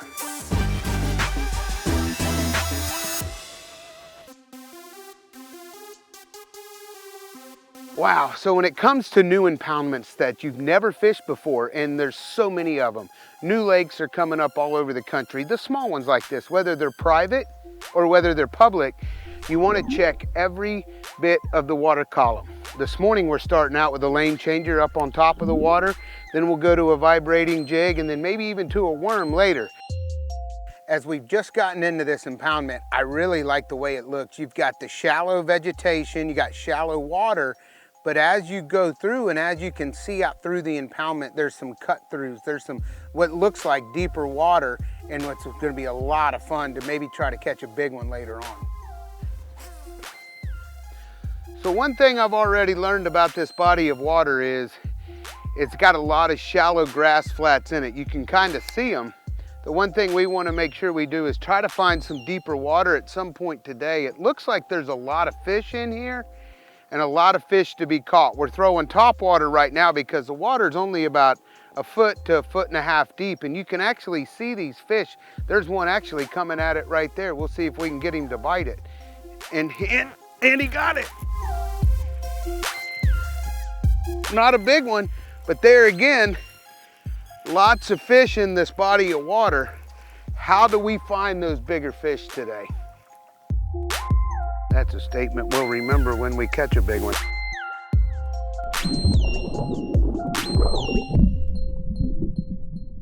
You know, whenever you're fishing a grass edge, find an irregularity, something different from the rest of a grass bed, whether it's a little point, a little hook in a grass edge, or two grasses mixing together. Find an irregularity, you'll find more bass.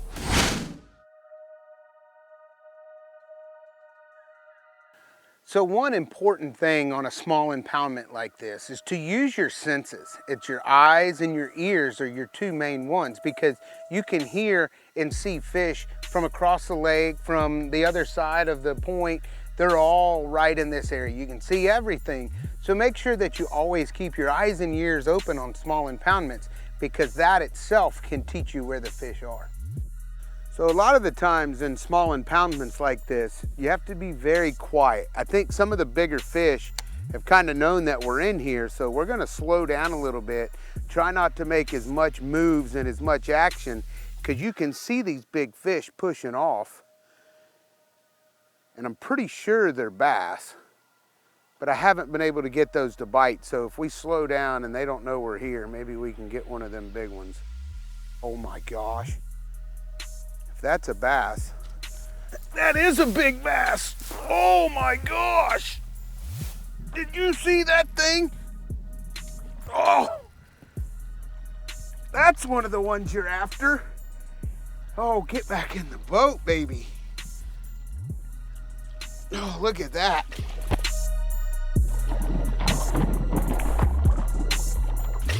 What a hog. This is one of them big wakes we've been seeing. Oh, don't you come off. Oh. Ah, pow, baby. That's what I'm talking about. Look at that big old fish.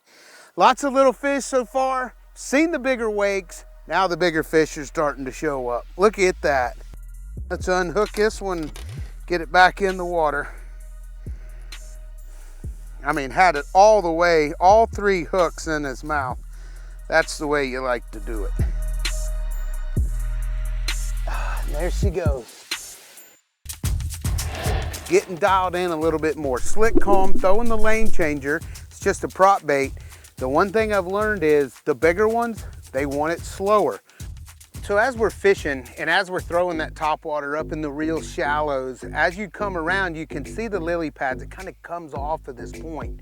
And I'm like, I don't see any grass there. Maybe that's where it starts to drop off. Sure enough, there's the trough. There's the deep water that I'm looking for.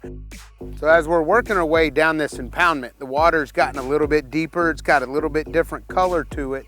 So we're gonna change up. We're throwing a vibrating jig now, trying to get where maybe some of those bigger fish are laying out there deep.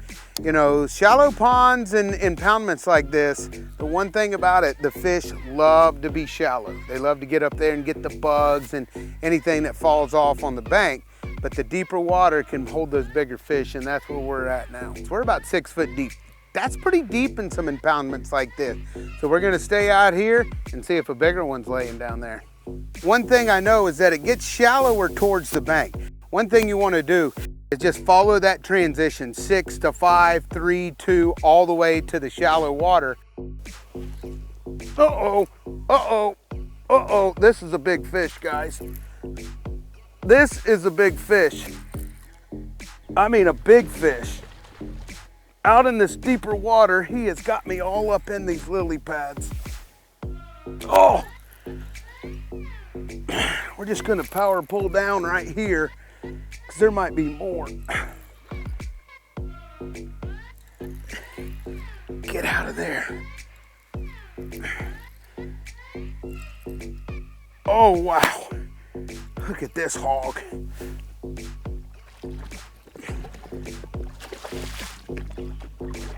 Oh. Get over here. Look at this thing. Come on, girl. Oh, pow! Wow. Look at this thing. There, we were just talking about it. Deeper water, bigger fish. We just had to find them.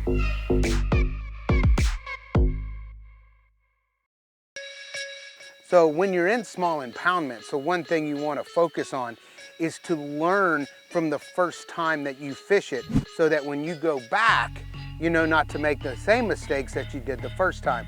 So learn from that and then capitalize on the next time. So this is a really good looking area. I just fished right there. It looks like an old beat up duck blind, you know, where a bunch of logs and laydowns are. So we're gonna fish it on this side now and see if we can't get that bite, because you know those fish are moving all around in that wood.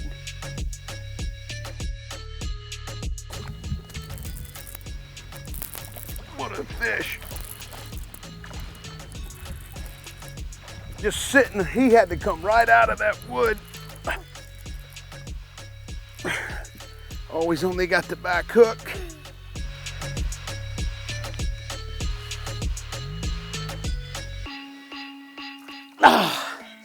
Just like that, small impoundments. One thing I'll tell you is what we've learned is we're back to where we started in that shallower water.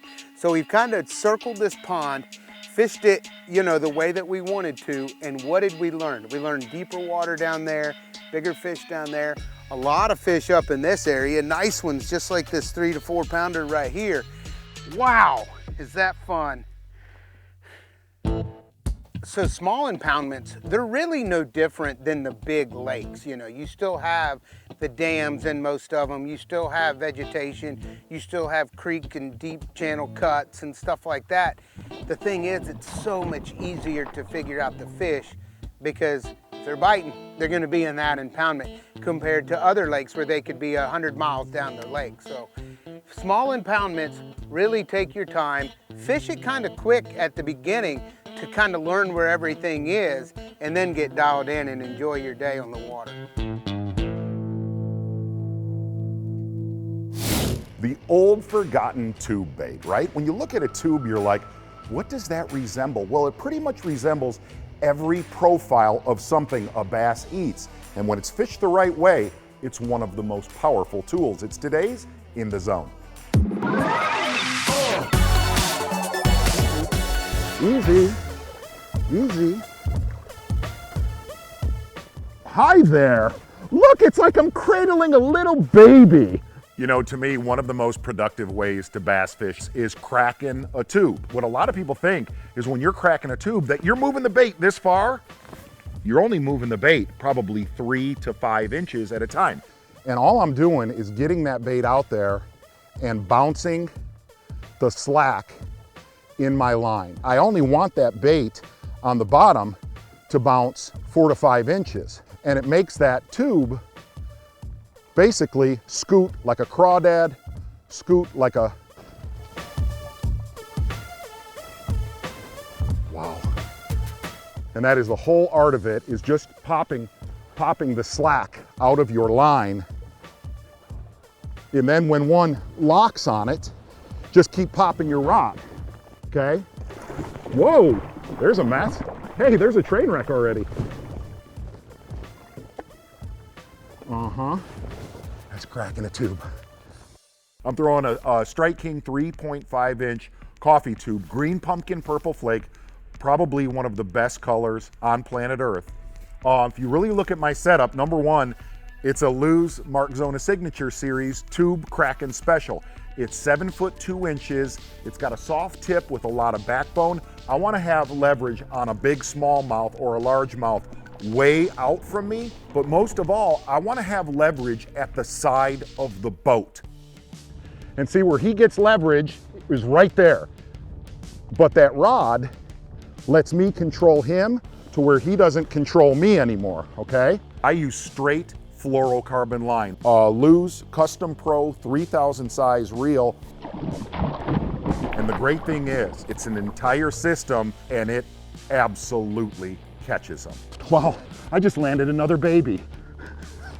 That is cracking a tube. I mean, come on. Hello everyone, and welcome to Bass Pro Shop's Outdoor World. We're here in Portage, Indiana, surrounded by some of the best fishing in the country. Well, this place right here has all your fishing needs. And on today's show, well, Mark Daniels Jr. is going to show us his favorite way to catch wintertime bass in the Deep South. Then, breaking down a new lake, well, it's a lot easier than people think if you have a system. It's today's In the Zone.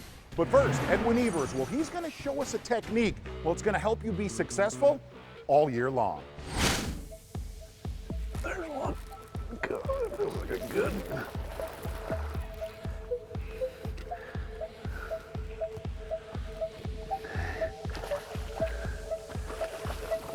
Oh, that's so much fun. It's so much fun right there. Come here, baby. Come here. Come here. Without a shadow of a doubt, one of the all-time best fish-catching baits is a lipless crankbait for the spring, and a red one at that. These baits right here, you can cover a lot of water, you can catch a lot of fish in the spring with these.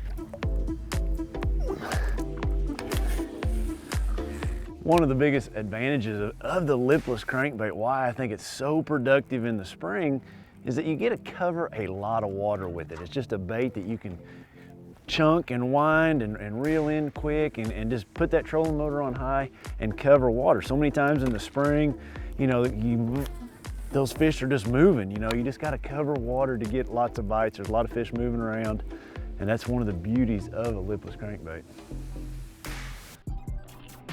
The lipless crankbait is going to be a bait that I'm going to have tied on when that water temperature starts to get in the upper 40s. Yes, the upper 40s. I've caught them really good on this bait when the water's in the upper 40s, and all the way through the 50s, all the way to when those fish get to spawning. You know, I really like in this pre-spawn, you know, finding those ditches, those drains, right in the center of those drains, the deeper water, you know, say that's 6, 7, 8 feet of water, maybe it's 10 or 12 feet of water, you know, right where the deepest portion of that creek would come out. A lot of times those fish will stage right there. Oh, it's a nice one too. Yes, sirree. Oh, get out of that. Man, that water is so clear, so clear.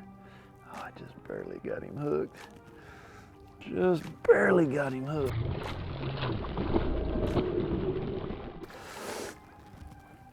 Oh, come here, come here. Ah, yes, that's a nice one. All right. That's a good one.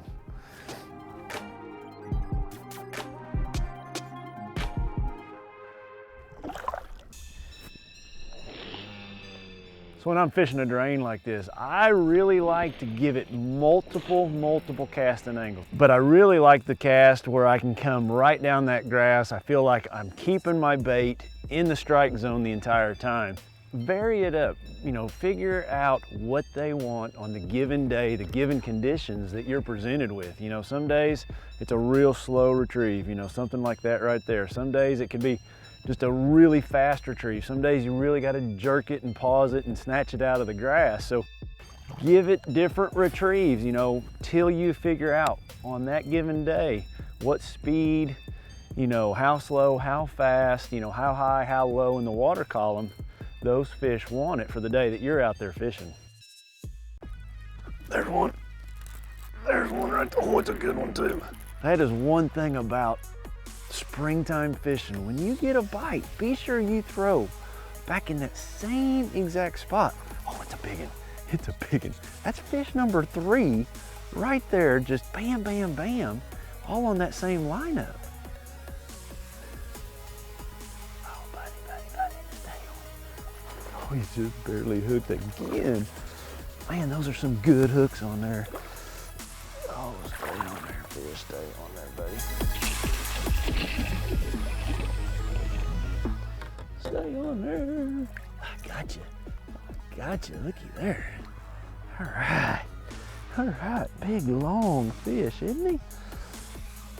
So important on your lipless crankbait to have good hooks. Like, I replace the hooks on every bait.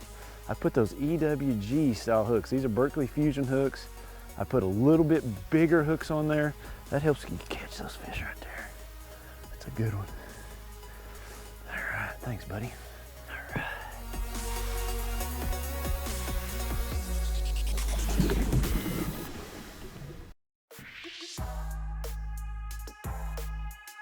You know, there's no wrong color to throw as long as you're throwing red. That's just the truth about throwing these lipless crankbaits in the spring. The water's clear, the water's dirty. I am going to throw red. It's just the color that I feel is the best in the spring, some form of red. It just catches more fish than any other color out there. Pretty fish. Something super important also is choose the right size lipless crankbait. You know, today I'm throwing a 1/4 ounce because the grass is really high. I want to reel it really fast, you know, but if the grass was deeper, you know, I'd go to a 1/2 ounce, or maybe I need to burn it even faster, I'd go to a 1/2 ounce. So use the right size. So many times, you know, a lot of people use too big a one, a 1/2 ounce, when they really should be using a 1/4 ounce. Just for the depth or the speed that you need to achieve with that bait. So experiment with that, between the 1/4, the 1/2, sometimes the 3/4 ounce. The grass is a lot deeper, fish are down on the bottom, you know, whatever it may be, maybe you'll need that 3/4 ounce. You know, the diameter of the line dictates how deep that bait will get. You know, what I mean by that is, you know, the bigger, the fatter the line, the more resistance it has coming through the water, thus giving that bait lift. The smaller the diameter of the line, the easier it is for that bait to get deep. So I've had instances where, you know, I need that bait to get to 6, 7 feet of water. I'm gonna throw it on 12 or 14 pound fluorocarbon. You know, if the top of your grass or the depth that you need that thing to get is 3 or 4 feet, then 17 pound test. Or if you've got really shallow grass, you know, only a couple feet above the grass, you know, maybe 20 pound test. So use your diameter line to help dictate how deep or how shallow you want to keep your lipless crankbait. A lot of people think that the lipless crankbait is only a grass related type bait, you know, that you only throw it where you've got a lot of grass. That's not the case. I've done very, very well on a lipless crankbait, you know, around pea gravel points, the backs of creeks, flats, on lakes that doesn't have a stitch of grass. So don't just limit yourself to throwing this, you know, in areas where you just have grass, because it's a bait that is super deadly in the pre-spawn. Definitely works in those instances also. Oh, he missed it the first time. I killed it. Oh my goodness. Oh my goodness. Oh, wow. Golly. Golly.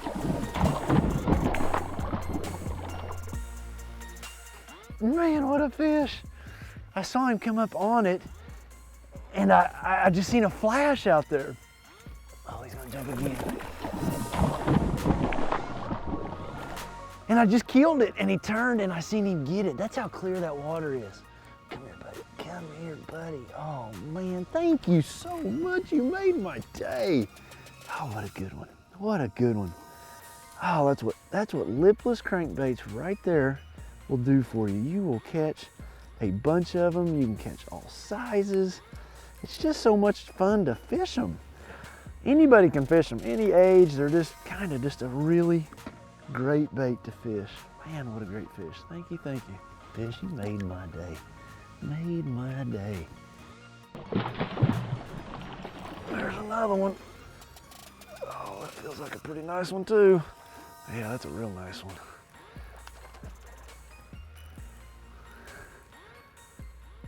Oh, there's one underneath it. Look at that one underneath it. Look at that one underneath it. Oh my goodness, that was a giant. Oh, that was a giant down there underneath it. Oh, come here, buddy. Come so cool. There was a big one trying to get the bait out of his mouth, like a 6-pounder. And of course I catch the little one. A mistake a lot of people will make when they're throwing a lipless crankbait like this is not having it on the right rod. And what I mean by that is too short a rod. I've got this on a 7.6 mag heavy, a long rod. There's some reasons why you want that long rod. One, it helps me cast the bait a lot further. Two, that length helps me, I can move that much more line when I go to jerk it out of the grass. Three, you know, I can helps me fight those fish. You know, they're really notorious for losing those fish. I've got more control over that fish around the boat. And it's a composite rod, so you know, yet I've got treble hooks on that bait. I've got a pretty stiff rod and then a really limber tip. With that combination, they're not able to throw that bait if I had too stiff a rod. So put it on the right rod. It makes all the difference in the world. Most generally, I'm gonna have it on an 8-3-1, just so I can reel that slack up really quick, jerk it out of the grass. I can make adjustments on it. You know, when a fish bites, I can reel it up, you know, get that line really tight, you know, get a good hook set. If you had one reel to choose from, go with the 8-3-1. If you've got a post-front conditions, you've got deeper grass you need to deal with, you need to keep the bait down deeper, go with the 6-8-1.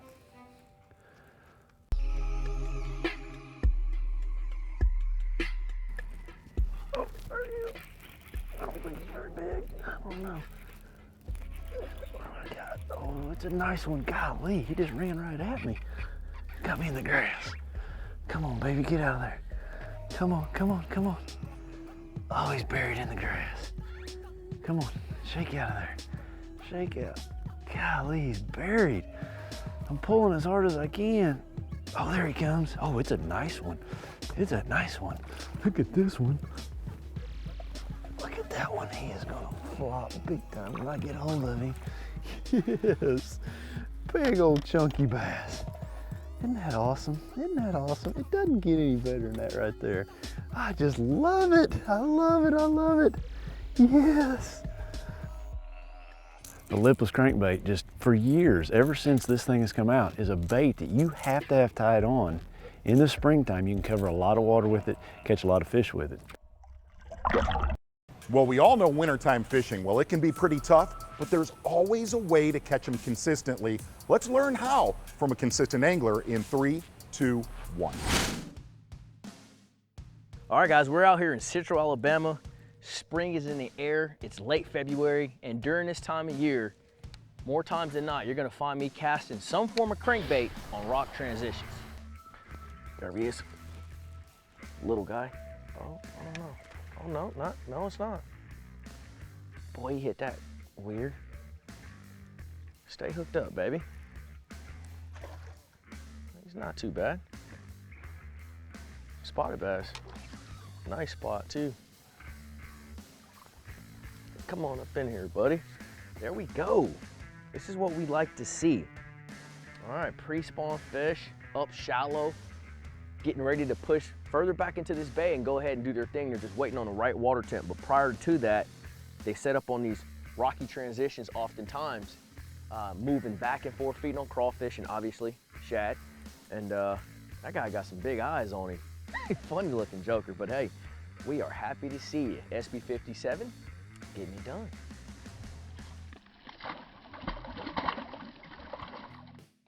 It's February, and so as a lot of people consider this to be wintertime, in my mind, we're not far off the spawn. And so what I like to do is fish these rocky transitions. As you can see right out here where those boats are running, that's the main lake, that's the main channel. These fish are pulling out of that deeper water, out of their wintertime haunts, and they're utilizing these creek channels, which I can see on my Garmin electronics, to move back into these shallow spawning bays. While doing that, they're gonna utilize these docks, these floating docks, but also these rocky transitions. These are key areas to focus on when you come to these lakes and you're looking for pre-spawn bass. That's where the shad's gonna be. There's gonna be crawfish rooting around in those areas, and oftentimes you can intersect them with a square-bill crankbait, and that's exactly what we're doing today. So we're sitting about 8 foot. We're coming up on this beautiful rocky point right here. And as I cast this bait out, I wanna get it as close to the bank as possible. This particular square bill has a circuit bill lip which allows it to have extremely great deflection as well as maintain a great action. So the optimal depth, I think the strike zone, more or less, is where these fish are biting, is somewhere between 3 and 6 foot. So I want to get the bait down there. That's the key of throwing it all the way so close to the shoreline, because I want it to already get down and be hunting and rooting around in those rocks as it approaches those depths. So that'll optimize my strike. Then you'll also notice I'm not way off the bank casting directly to the bank. I'm trying to be a little more parallel. That way I can keep my bait in the strike zone much longer than if I was sitting off the bank. Get your boat in a little bit closer to the shore.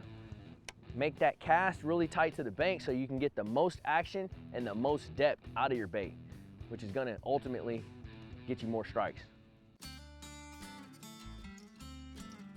So you can see this visual rock transition right here up on the bank, and same thing's taking place underwater. So you have this more small, shelly, red clay style bank, and as you look down this bank, it just transitions into this big, aggressive, sharp rock. And it does the exact same thing on the water. And in my mind, you know, those fish just key on that because it's just a big, obvious irregularity, not only in the physical appearance, but also the depth and just how it sets up. Right at the transition in my mind, right at the transition, I have found to be very good. I've caught them before transitions and obviously after, but I like right as it transitions, like right here where we are. So you've identified the transition areas and where you need to be fishing, but what's equally as important is water clarity. This is really big because obviously these fish need to be able to see your bait in order to bite, and so finding that just right water clarity is a big deal. We found a little more off-color water, and this is an excellent situation to go to a really bright orange or red style bait, a true crawfish pattern. It's just something about those red hues during the springtime. Those big females, they need that calcium that the crawfish provide, which obviously live in rocks like this, big chunky rocks. And so getting a mid-range crankbait, something similar to this, like this MR6, and just creeping it above and below all those little rock crevices will always get you bit in the springtime.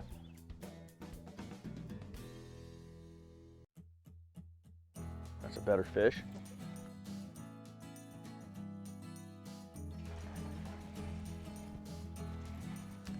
Largemouth. Largemouth. That's what I'm talking about. Again, just creeping that along. Some rock transitions.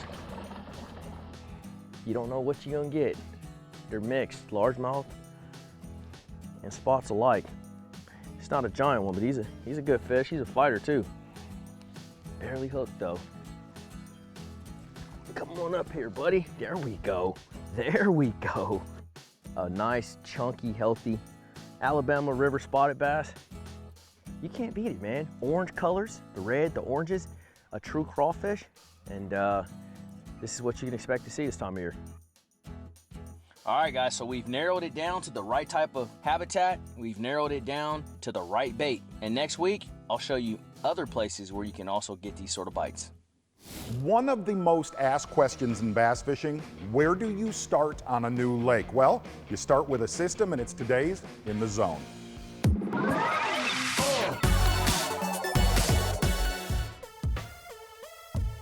You know, probably the most asked question in bass fishing is, how do you attack? How do you fish a new lake? And one of the things that I've really learned through the years that I've tried to pass on to my kids is make a big lake small, okay? That's all relative. You could be on a 500-acre lake or a 1,000-acre lake that you think is big.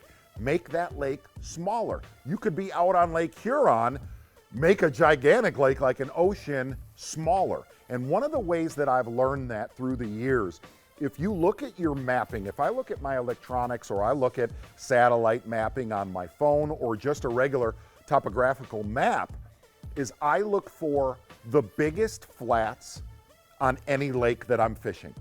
A lot of times bass, they are born there, they feed there, they live there, and they die there. They revolve their entire life around a flat. What's interesting is, I've always said this, a flat is almost like a cornfield for deer, right? A deer kind of revolves his life around a food source, and he has safe areas around it, right? A deer just doesn't eat in a cornfield and run to the next state and then come back to the cornfield tomorrow. he stays very close to that food source. A flat is the exact same thing. A bass will feed on a flat, but he'll have safe areas, whether it's a weed clump, a strip of boat docks connected to the flat, or it's turns or points or irregularities on the drop-off. Oh, that is so magical. Remember this, make a big lake smaller. Do it by getting on the biggest flat on the lake and treating a flat like its own environment, okay? The way I look at a flat is, when I say that cornfield with a deer, a bass doesn't go to that flat in the morning where Papa used to tell us to go throw a topwater bait and swim across the lake. There is little safe areas around a flat. After he feeds, he'll go to a safe area connected to that flat until he decides to come up on it and feed it again. Are you kidding me, man? Trust me, if you surround your fishing on the major flat on a new lake, you are going to get bites. There's the reward. Hello everyone and welcome to Bass Pro Shops Outdoor World. We are here in Portage, Indiana, and just down the road, Little Pond Lake, Michigan, with big adventures, all your adventure gear right here. And on today's show, Mark Daniels Jr., he's had a few fishing adventures himself. He's gonna show us a technique that might put a few more bass in your boat this year. Then I'm gonna show you a little technique called the Texas Ned Rig, and it's one you're gonna wanna add to your arsenal this year. It's today's In the Zone. But first, you might wanna get that notepad out. Edwin Evers is gonna show us a few tricks for catching bass, well, when a lot of people struggle.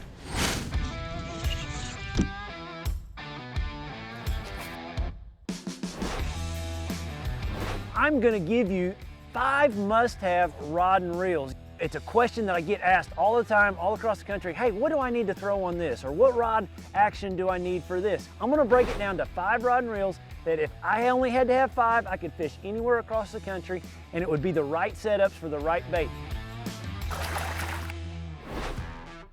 Rod number 1 is a 7'1" medium heavy rod. This is gonna be the workhorse. This is gonna be the one that is gonna be super versatile for you in a lot of situations.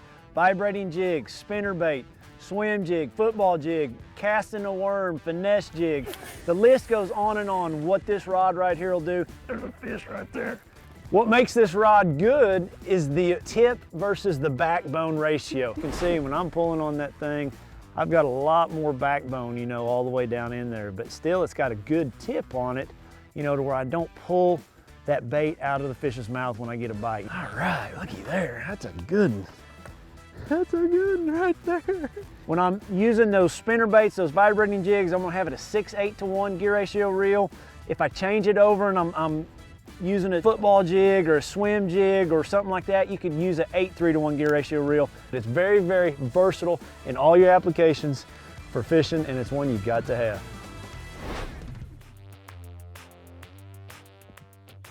A rod you gotta have in your arsenal is a 6'9" medium action rod. This rod right here is gonna be the rod that I use for my topwater, my jerk bait, any of those things. You know, when I say topwater, that could be a walking bait, a popping bait, a choppo, a buzz bait. You know, then in my jerk bait world, you know, any of the jerk baits. So on the jerk bait side of things, I'm gonna have fluorocarbon like I do right here. On the topwater side of things, I'm gonna have braid on it. When you look at it, look how much more of that rod bends. It's all the way down into it. It's got a really light tip on it.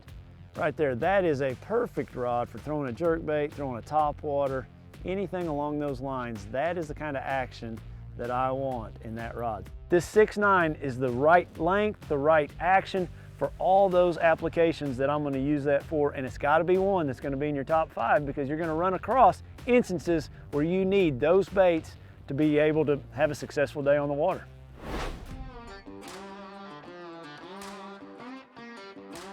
Rod number 3, you've got to have a crankbait rod in your arsenal. This is the Bass Pro Cranking Stick. It's a 7-foot medium heavy rod. I love this rod. I've got a lot of them. I use it for a lot of different cranking applications. What's important about a crankbait rod is the makeup of it. You know, this rod's got some backbone to it, but yet it's got a lot of tip to it. This is important to keep from pulling these smaller hooks out. You know, with a crankbait, you've got little bitty hooks, so it's important to have a rod that doesn't pull those hooks out of the fish's mouth and you don't lose the fish, they don't throw the bait. Oh, that's so much fun. This is gonna be your rod to throw with anything with a bill on it or something with treble hooks on it because of the composite action. Very, very important how the rod bends. You don't lose a lot of fish. It loads up to really launch your bait. Now with the reel, a 6/8 to 1. If you had to choose, you know, just what reel to have on this, you always want to have that 6/8 to 1 reel. It's just a little bit slower than the 8/3 to 1. It'll get you some more bites. Love it, I love it, I love it. Yes.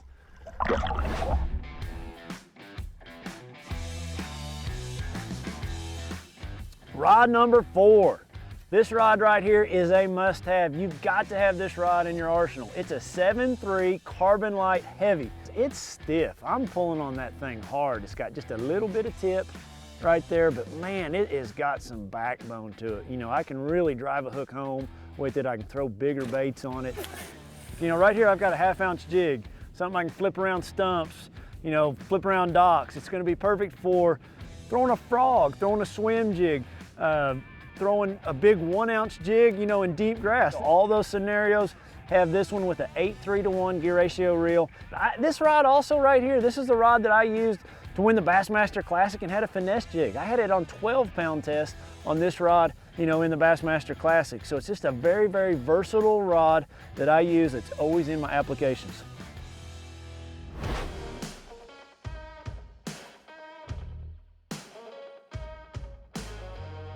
Lastly, you've got to have a spinning rod in your setup. You know, and for me, the 6.9 medium action right here is a workhorse. It will cover all my spinning rod applications. Drop shotting, throwing a wacky rig, throwing little swim baits, little grubs, those kinds of things. This 6.9 medium action is perfect for all those things. It'll work really well. Spinning rod right there is perfect. It's just, man, it's just got the right action for it. You know, setting a drop shot, you know, you got quite a bit of tip yet, you got some good backbone up in there. Also, when you cast something, you know, how a rod loads up, it does all the work for me in throwing that bait. That rod loads up kind of like a slingshot and it slings that bait out there. That's one other aspect that's really important. I've got it paired up with a size 2 spinning reel. It's a 6.0 gear ratio reel, 11 bearings, just a really good reel, really good setup, balanced really, really well. This setup, this action, in my opinion, is perfect for everything. I use this rod, I've got like 6 of these in my boat. It's a very, very good rod. So if you just had to pick one spinning rod, this is the one I would pick for everything. It will get the job done. It's got the perfect action for everything I need to throw when I go to throw in a spinning rod. So that is my 5 rods that I use. Now, granted, yes, there's other rods out there, but I tried to narrow it down to 5. Those are my 5 choices that I know will work anywhere I go. Hey, to be a good angler, it takes knowing how to catch bass all year long. We're gonna get out with an angler right now that, well, when the going gets tough, his tricks might surprise you. We learned last week by moving up the lake and switching baits from shad pattern to crawfish, we got a lot more bites. All right, guys, we're out here in Central Alabama. This week, let's see if we can hone in on a pattern that will narrow down the search even further. Let's start moving around a little bit more. This is the time of day where that water temperature is getting ready to start peaking out at the high for the day, and there should be a lot more activity and movement with these fish as that takes place. So I'm warming up, they're warming up. Fishing should get good. So what we kind of learned so far today is these steeper 45-degree angle banks seem to be the deal. And we've now gotten into some really off-color water, really the last hour or so we've been fishing. And these brighter crawfish colors have seemed to outshine some of my shad patterns that I was throwing this morning. Those bright red hues, which are just classical colors for springtime fishing anyways. And so they're really, you know, true to the tail working for us today. It's early spring, February, and you know, there's still no leaves on the trees, but this is the time of year where you absolutely got to have a red crankbait of some form tied on. The 2 crankbaits that I'm throwing today are both my signature series crankbait by Bill Lewis. One's a mid-range crankbait. It's called the MR6. MR stands for mid-range. 6 stands for it's a 6-foot diver. It's a great bait for getting down to that depth range, and it does really well around rocks. Not so much around wood. But that's when my other crankbait, the SB57, comes into play. It's a square bill. It's designed to deflect off of everything, and it does a really good job at it. The two key colors were two different crawl colors today. I utilized one called Ozark Crawl, and that was in the SB57. It's kind of a translucent brown hue with a very bright orange belly. And then the second one on the mid-range crankbait is Strawberry Crawl. And these are just two springtime killers that I keep tied on the deck all the time when I'm fishing transition rock and laydowns. So what I'm doing here, I'm casting that bait out, again, really close to the bank. This is a mid-diving crankbait right here, so it gets about 6 foot. And I'm just filling the bottom. I'm almost, you hear people use the term counting the rocks. I'm almost counting the rocks as it comes through and bounces off all that hard bottom down there. And then this crankbait that I'm using naturally has a hunt to it. So as it's down there digging around, it's trying to find itself and rewrite itself, and that erratic action is what triggers the strikes.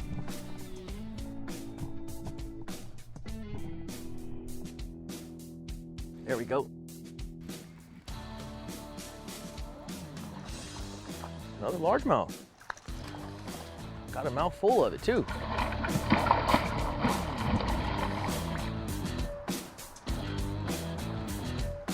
Look at that. That's what I'm talking about. Let me show you guys something right here. Great sign. Whenever they get in a front hook like that, that's when you know you got the right color and they're really keen in on the action of that bait. Right color, right bait, right setup, results.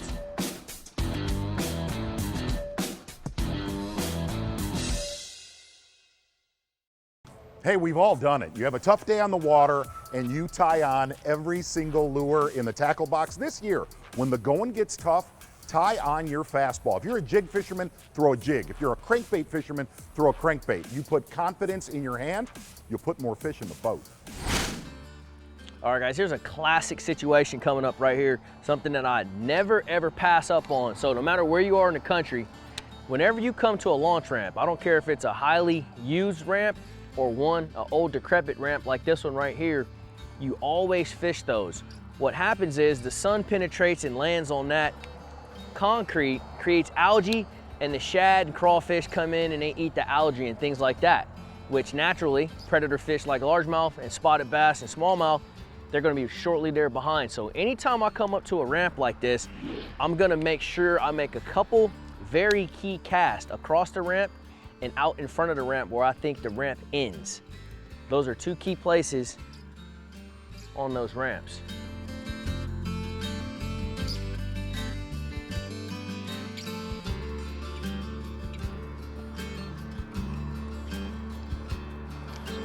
There we go. Nice largemouth. Perfect place too. Might have to get down there and get this guy.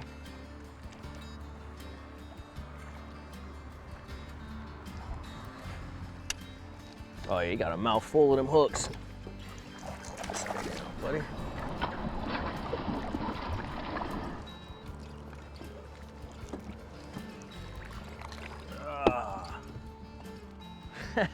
Now that, ladies and gentlemen, is how you want them to eat it. Both hooks, got it gone. Perfect.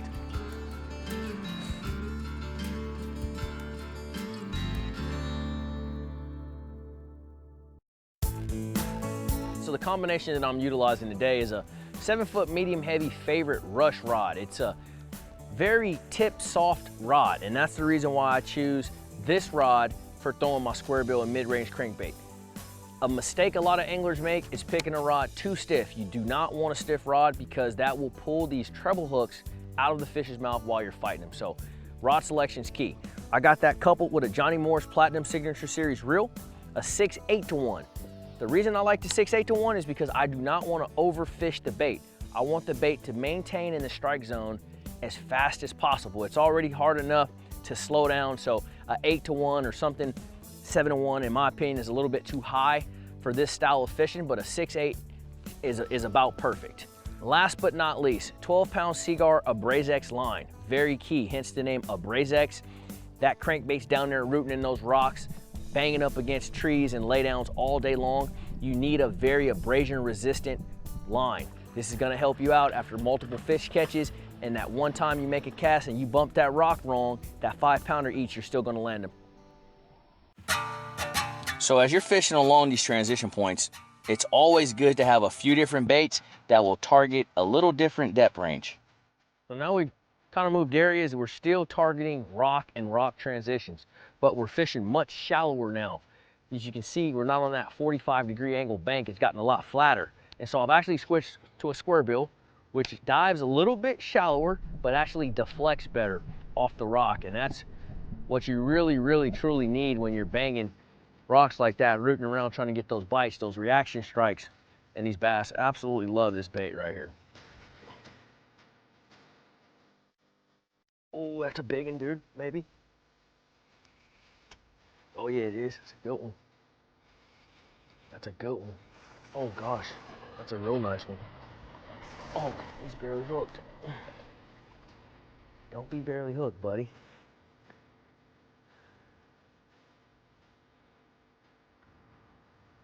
Don't be barely hooked.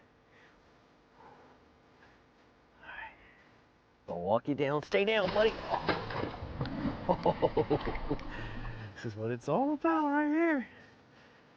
Oh, he's barely hooked. Or is he? I don't know. He might not be. He might have both hooks, and I'm not really sure. He's mad at me. She's mad at me. That's a female. Come here, mama. Come on in here. Gotcha. That's what we come for. Yes. Now, I switched to a square bill, and I'm gonna tell you guys why. I started to get a little bit shallower, still on the rock transition, still on the chunkier, hard places, but it started to get a little bit shallower, so I switched up to the SB57 Ozark Crawl. Bright orange belly, brown sides, and that's the results, baby. That is why you shallow crank in the springtime.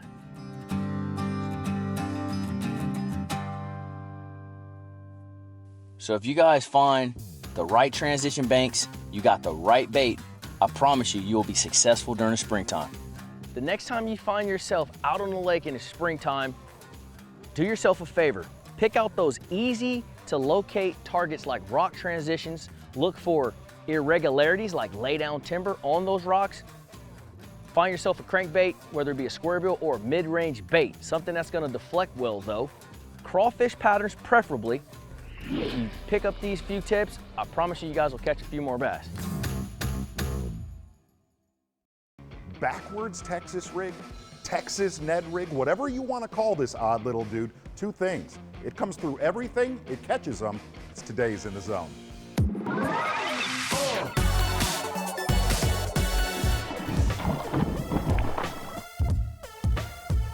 Boy, if there is ever, nice little guy, there is ever a rig, no matter where you are in the country, anywhere, that little backwards Ocho, the way I've got it set up right there, the last few years is 100% one of the best bite getters. And it's just a little dude right here, not a big one. But for getting bites, that dude right there is a killer, anywhere.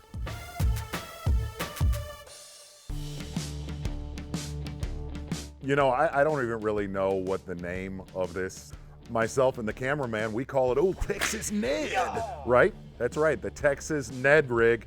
And what I've learned about this, it's one of the most weedless baits I have ever used. It comes through everything, and the great thing is, like a standard Ned rig, it gets a lot of bites. So what I'm gonna do is I'm gonna walk through this real quick. I've got a standard 4-inch Strike King Ocho, okay? The first thing I'm gonna do is insert a mushroom or a ball style weight in the back end of that Ocho, okay? Very simple, just like that. And then I'm gonna take a 2/0 finesse Trocar straight shank worm hook, and all I'm gonna do is to expose it. Tied directly to that bait, and here's what's unbelievable. It will sit on the bottom and dance on the bottom and not get hung up in everything. And all you do is just sit there and pulse it. Basically, we have we got a huge rock pile right here, and the fish are they're not real aggressive. You know, they'll kind of slap at a moving bait, but I need something to get around all those real shallow rocks. And the great thing about this is I could stay off those boulders and this rig will not get hung up. Absolutely not get hung up. And I mean, that's gnarly stuff I'm in right there. Texas Ned is a bite getter, and it is a bite getter in some of the heaviest, gnarliest cover that you can throw it in. This year, if you're throwing a Ned rig and you're like, gosh, I'm getting hung up, I'm losing my baits, rig yours Texas Ned style, you're gonna get a ton of bites. You're not gonna lose many baits. Texas Ned! We have fished through this rock pile with everything on the deck of this boat, and you threw that out. Not the biggest ones in the world. That little bait right there gets bite after bite after bite. It's old Texas Ned. Yeah.